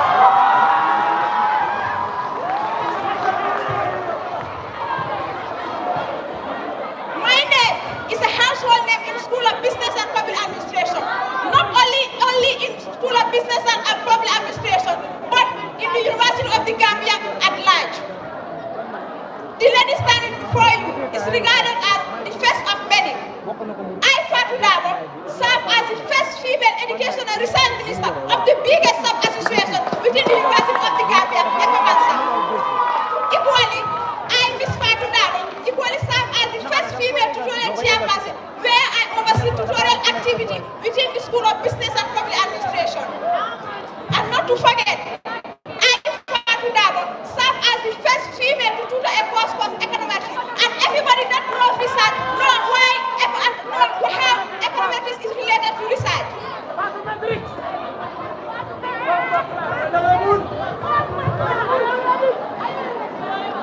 My leadership journey as a mentor, a student, a tutor, a leader, and a cheerleader has not always been about making titles, but rather it has always been about creating impact, opportunities, addressing challenges, and building systems that continue to strengthen students academically and professionally. United policies are not just defined by a mere quantity, but rather they are my responsibility as your next education and research minister of the University of the Gambia Student Union. These policies are carefully structured around three core pillars. As I mentioned earlier, they are not just mere policies. They are my constitutional mandate as your next education and research of UTGSU. My duty to protect and advance student academic interests within the university, and not to forget my social responsibility to ensure that we have a meaningful and an impactful life within the university and beyond. Now my policy in details, in highlights. Policy number 1, diversification and decentralization of the tutorial cycle across various schools and departments. Policy number 2, UTG Academy Research Hub. Policy number 3, inter-school research competition. Policy number 4, capacity building training. Policy number 5, academic support and advancement of student interest. Policy number 6, research partnership and institutionalization collaboration. Policy number 7, UTGSU mentorship program. Policy number 8, internship opportunity. Policy number 9, academic research project. And policy number 10, high school tutorial cycle.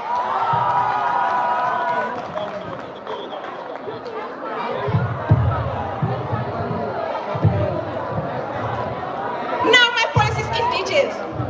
Policy number 1, digitalization and the diversification of the tutorial cycle. I serve as the former tutorial chairperson of my command staff, and I know how tutorial impact life of the University of the Gambia, not just only BPA, but the University of the Gambia student at large. Students mostly face challenges due to limited tutorial, lack of proper coordination among tutorial cycle and various schools, especially students taking minors and other courses from departments that they are not doing their majors at. I will make sure that I decentralize and diversify the tutorial cycle in the University of the Gambia.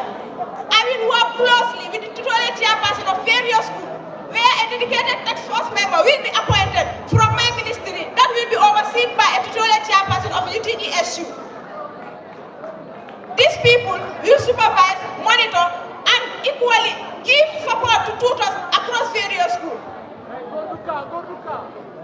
In order to have a unified and a one tutorial system in the university, I will make sure that the tutorial chairperson work closely in order to make sure that students from various schools equally have access to tutorial from their department that they are doing their minor or other courses. To ensure transparency and merits, tutors will be recruited using an open digital platform, which I was the first tutorial chairperson to make sure that tutors are being prepared using an open digital platform like Google Forms.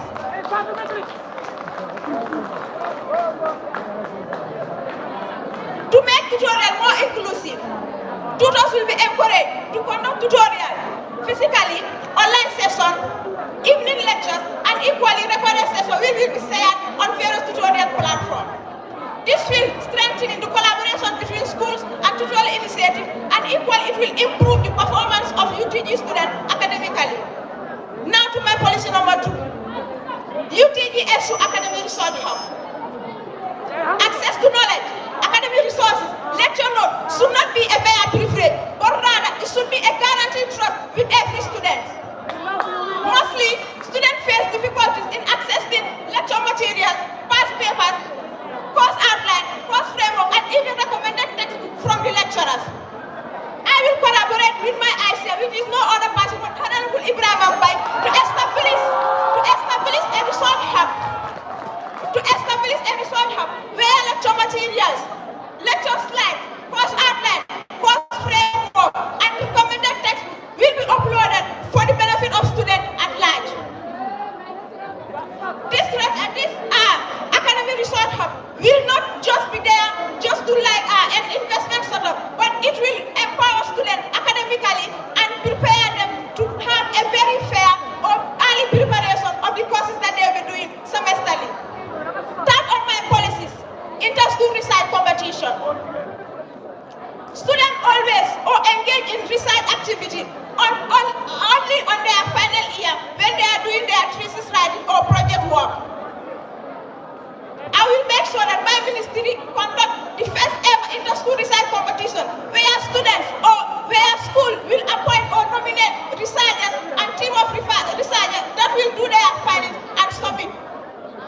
To promote credibility and rigorous submission, we will have academic lecturers, active researchers, and experienced researchers will serve as a supervisor and equally as mentors for the students. This research competition will not just be a mere competition, but it will convey research in our university. As we all know that at SU level, all the ministers that we have been having for the past year, they are only concentrated on education and they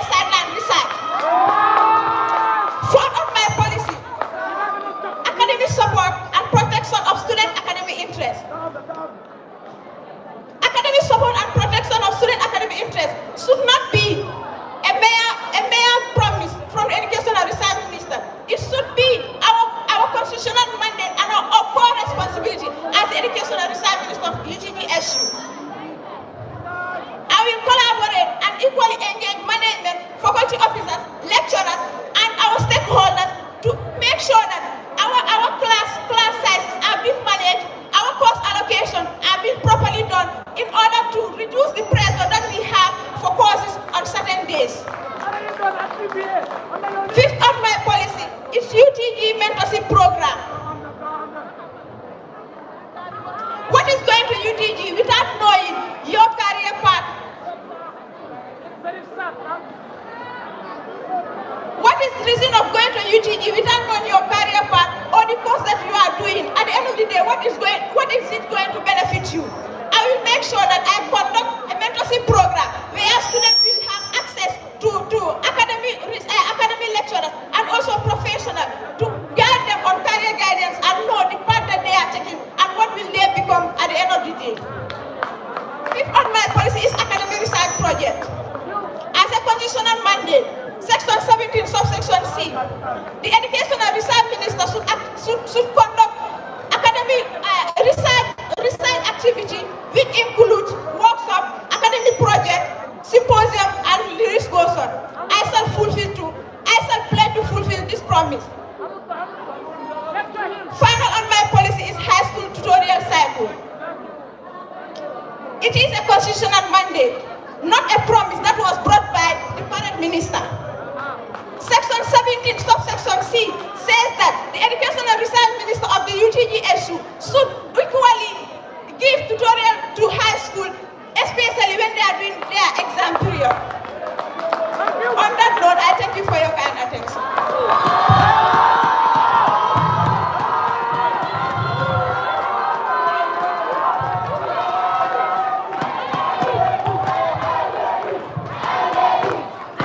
May we see that, please?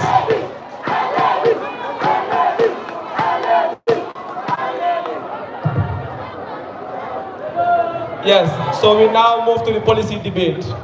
And we will start with Fadu Dabo. So you have 2 questions, strictly based on policies, right? And 1 minute for each question. And you also have 1 minute to give an answer.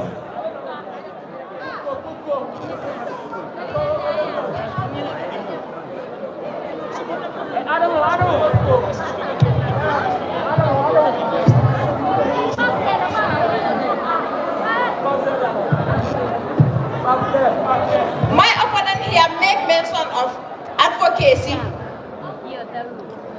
of delayed grades and equally late submission of grades and improper allocation of courses. So I want to know, you promised to ensure a proper lecturer allocation and even prevent lecturers from leaving without submitting their grades. Given that UTGSU doesn't control hiring or contract, isn't this just a mere promise? And what will you do if the lecturer fails to do so?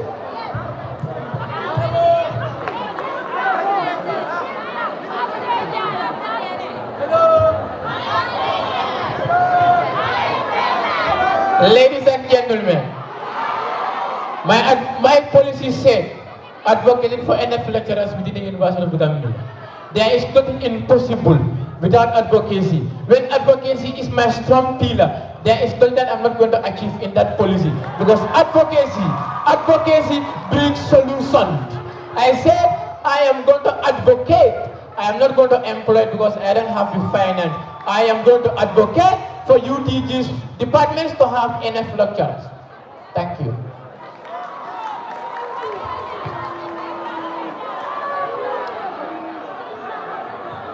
Your policy. In your policy, you talked about Section 17. Section 17, subsection 1, paragraphs 3.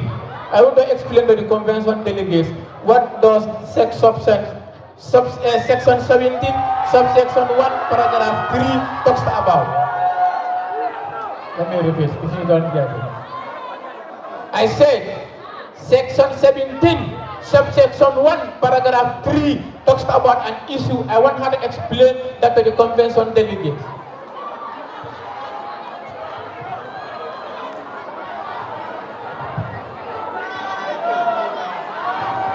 They say elections may be won by promises, but performance and leadership. If you know that you are not part of the contract of lecturers' appointment, you are advocating for lecturers to have, and we have to have adequate lecturers. So if we don't have adequate lecturers, as the minister said, you already make it as a promise. So what will you do? That was my question.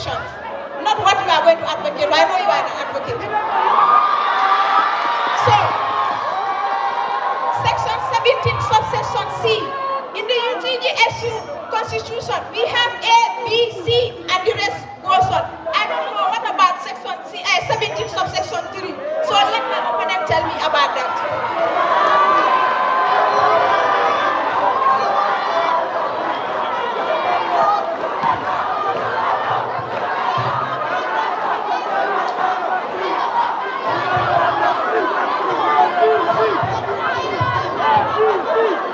Can we maintain decorum, please, and allow the candidates to ask their questions and give responses in the best environment?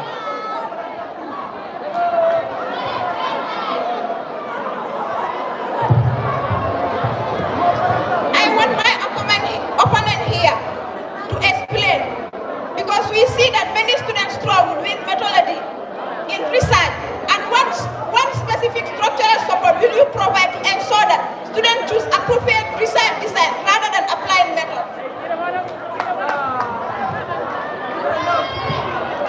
Ladies and gentlemen, what I told her was very simple.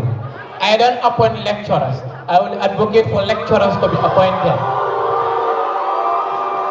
We are all in the same education and research ministry page created by Alassane Dieng, where she said 11 courses, audit 1, audit 2, they don't have lecturers, but currently in BPA, they all have lecturers.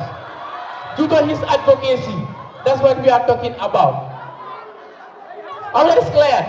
So, if you talked about paragraph C, I don't know, you don't know, what I said was very simple. I said, section 17, subsection 1, paragraph 3, talks about an issue, explain that to the convention delegates. If you don't know, complain and say, I don't.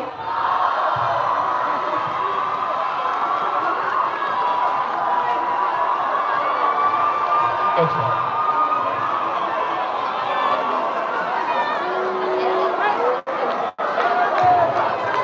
All right. My question to my opponent, ladies and gentlemen, listen and learn. Listen and learn. The education, it is in the Constitution, section 17, subsection 1, paragraph 2. The education and research ministers organize or conduct educational activities. My opponent, there is a resolution about makeup exams, and there is a period allocated for that resolution about makeup exam. I want my opponent to explain that resolution to the convention delegates, because if you are elected, you are in charge of your academics.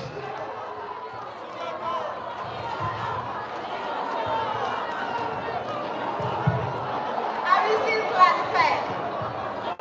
In the UTGSU Constitution, we have section, and the paragraph in our A, B, C, D, and the list goes on. We have nothing like 1, 2, 3. So your question is about makeup exam.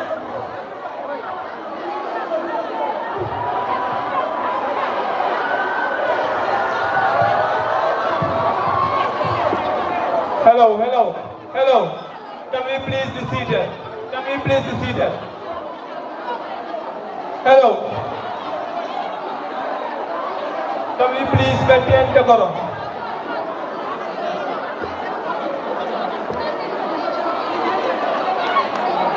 Please.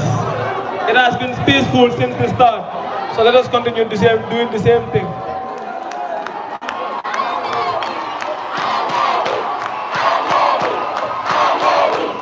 Please, let's be seated. Please.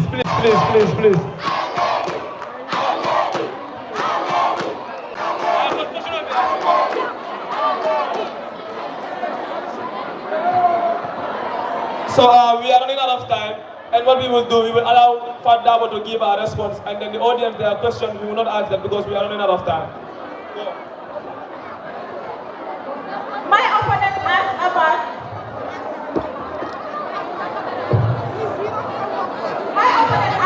makeup exam. If a student did not do an exam, at least if they say,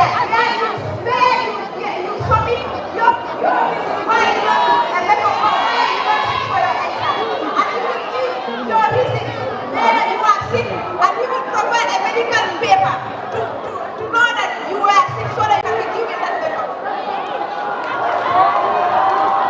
Thank you so much. Thank you so much. You may have your seat.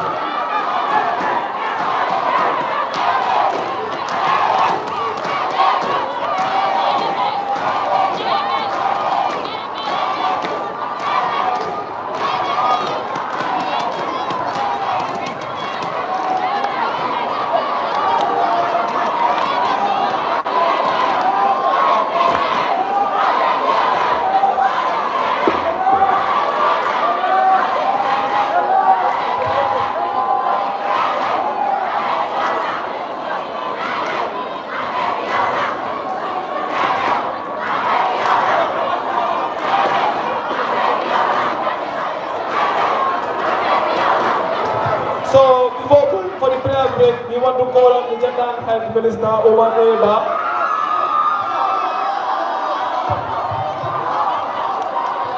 Yes, Omar Eba, you may come on stage and give your manifesto, please. Omar Eba, sorry about that.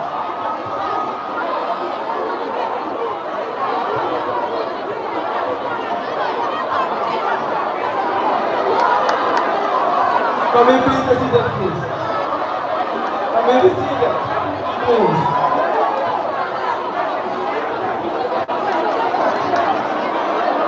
Can we be seated, please? Candidates, conference of delegates, can we be seated, please?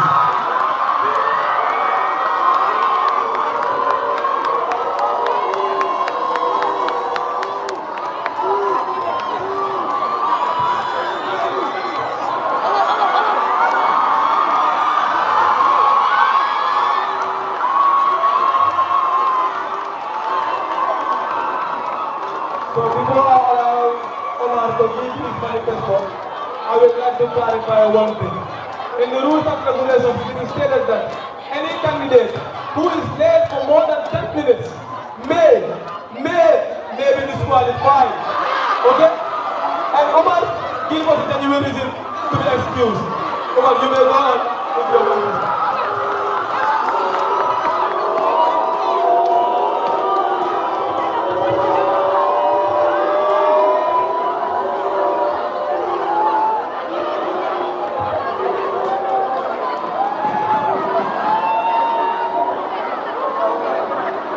Convention delegates, you can do as much as you want, but then the substance that the Gender and Health Ministry needs, the substance that the Gender and Health Ministry has to be with, comes with Omar M. Bam. No matter how much you shout, no matter how much you go around the corners, this thing doesn't change anything. It doesn't change anything. I understand that my opponent is not here. While I was entering the hall, she was seated. As I entered the hall, she left. It's so simple.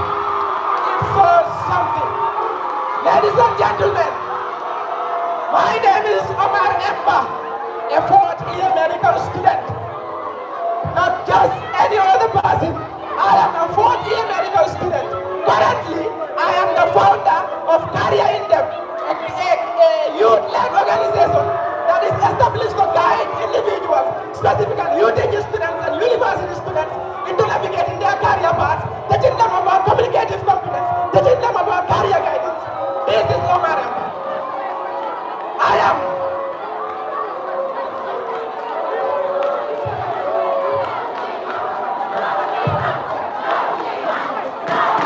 Omar Emba, the founder and host of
listen to your heart. It is better to listen with an open mind. I am telling you this.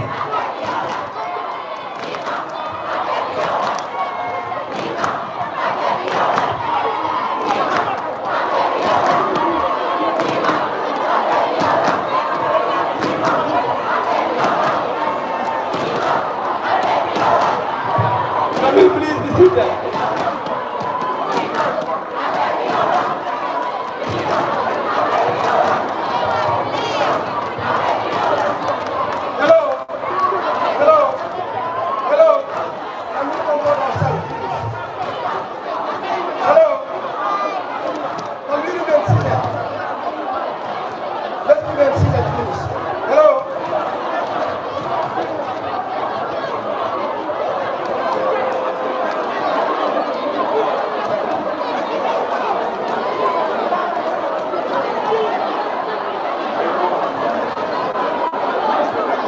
There's one thing that I want to address here. Can we please calm down and sit down, please? Look, we are not going to allow anybody to jeopardize this convention physically. That is not something we are taking for anywhere. That is not something that we are going to take for anywhere. Let me make this clear. No one is going to jeopardize this convention. We started with Decorum, we are going to end this with Decorum. No one is going to commission what the electoral commission is going to do. The University of the Gambia Student Union has a constitution. We're going by the constitution. Anyone who is going to jeopardize this constitution physically, we are going to write and I'm going to sign and prove the matter to the highest level. So comfort yourself.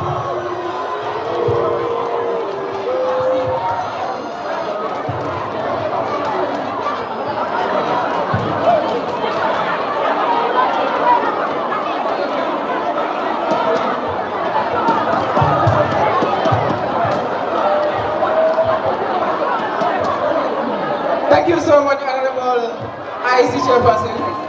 I want to thank them for their patience.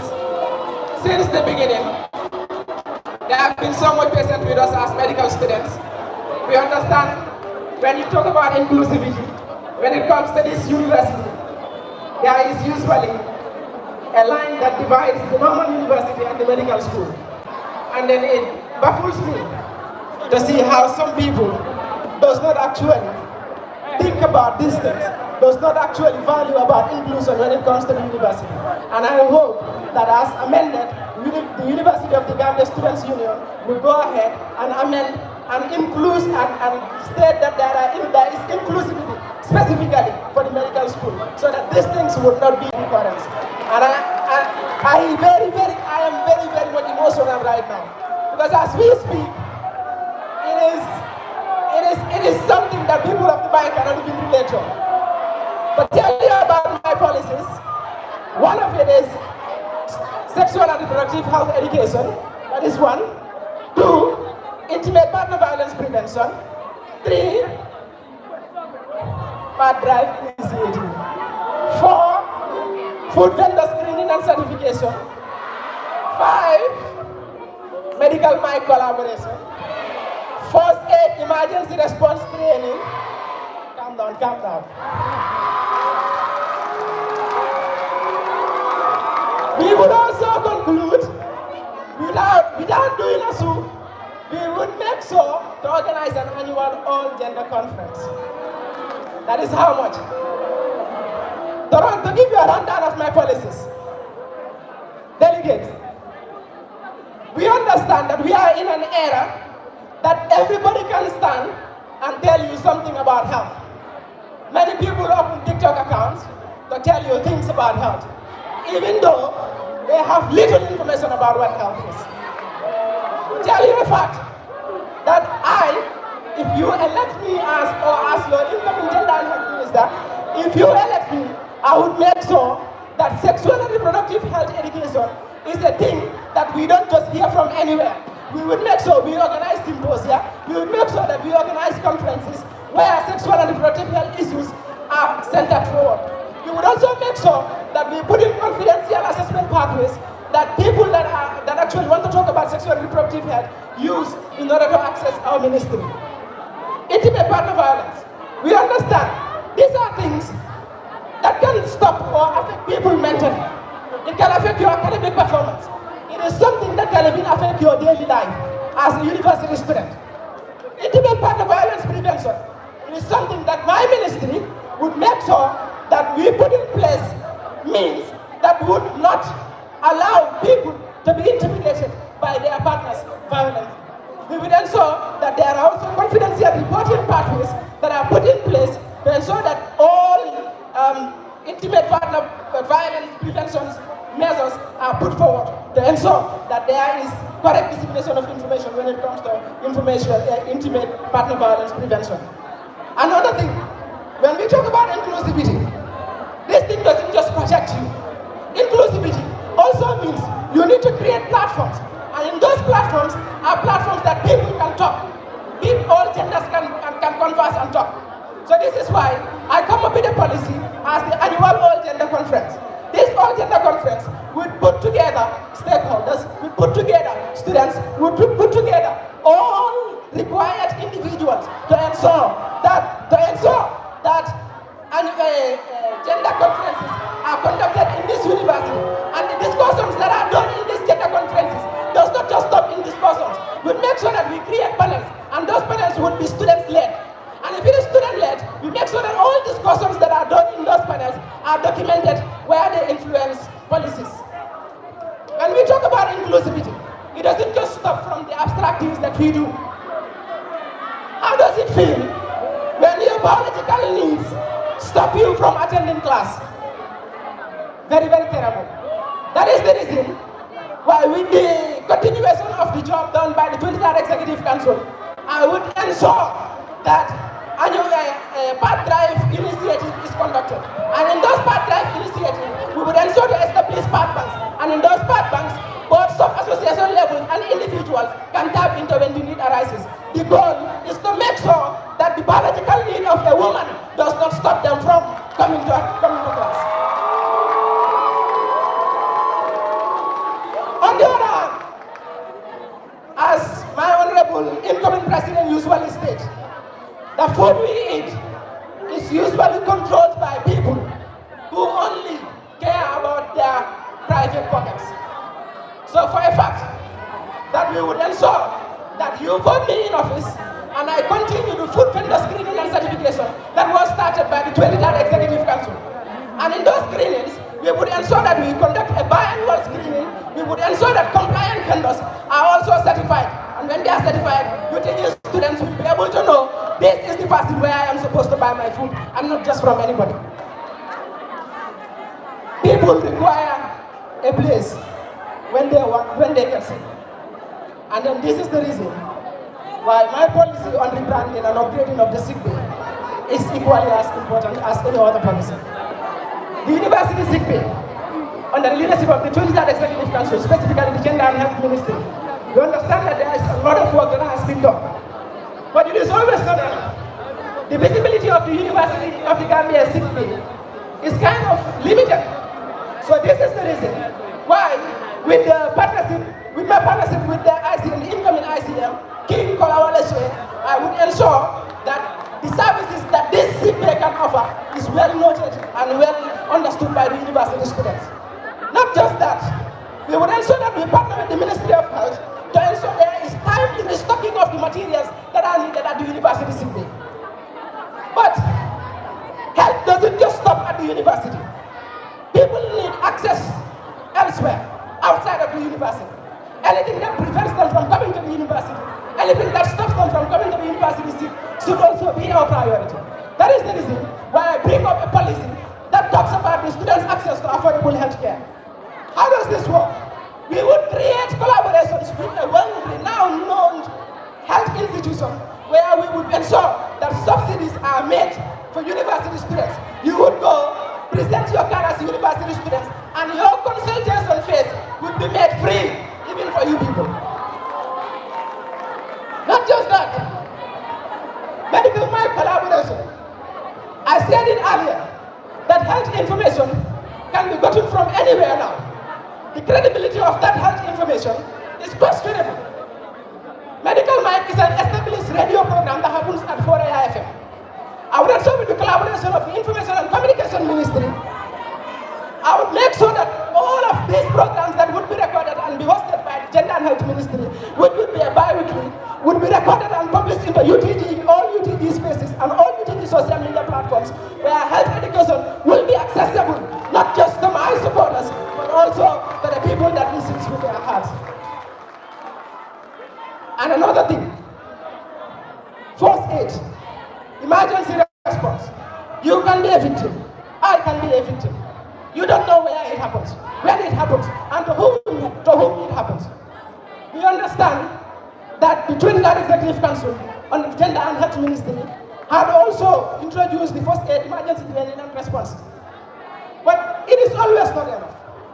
Under my ministry, if you put me in office, I would ensure that the frequency of the trainings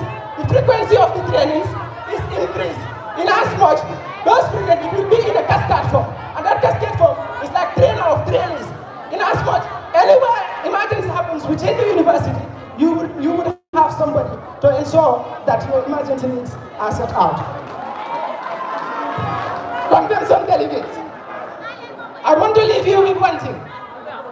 I am a fourth-year medical student, the vice president internal of the Gambia Medical Students Association, an association that does not only stop within the corners of this country, an association that represents the University of the Gambia medical students on an international stage. I am the founder and host of the Medical Mind, a program where health literacy is pioneered. Not just that, but tell you again, I have had classes in this Brikama campus. I've had classes at Faraba campus, and currently at the islands of Banjul. So this means I've known the problems of this university 4 years ago. 4 years is not 4 weeks, it's not 4 days. To let you know, the Gender and Health Ministry is safe under my leadership. Vote for me, vote for coalition, and you will not regret it. Thank you so much.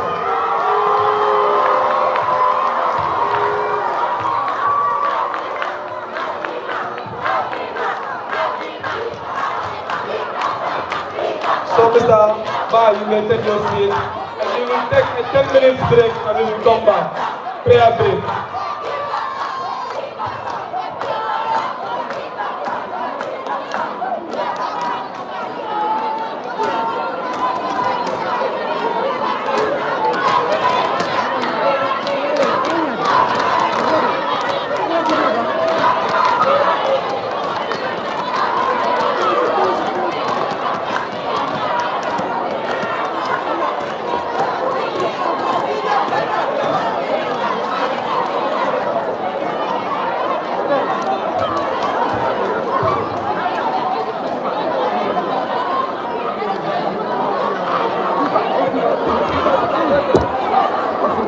All the EC members, can we please meet outside? The volunteers.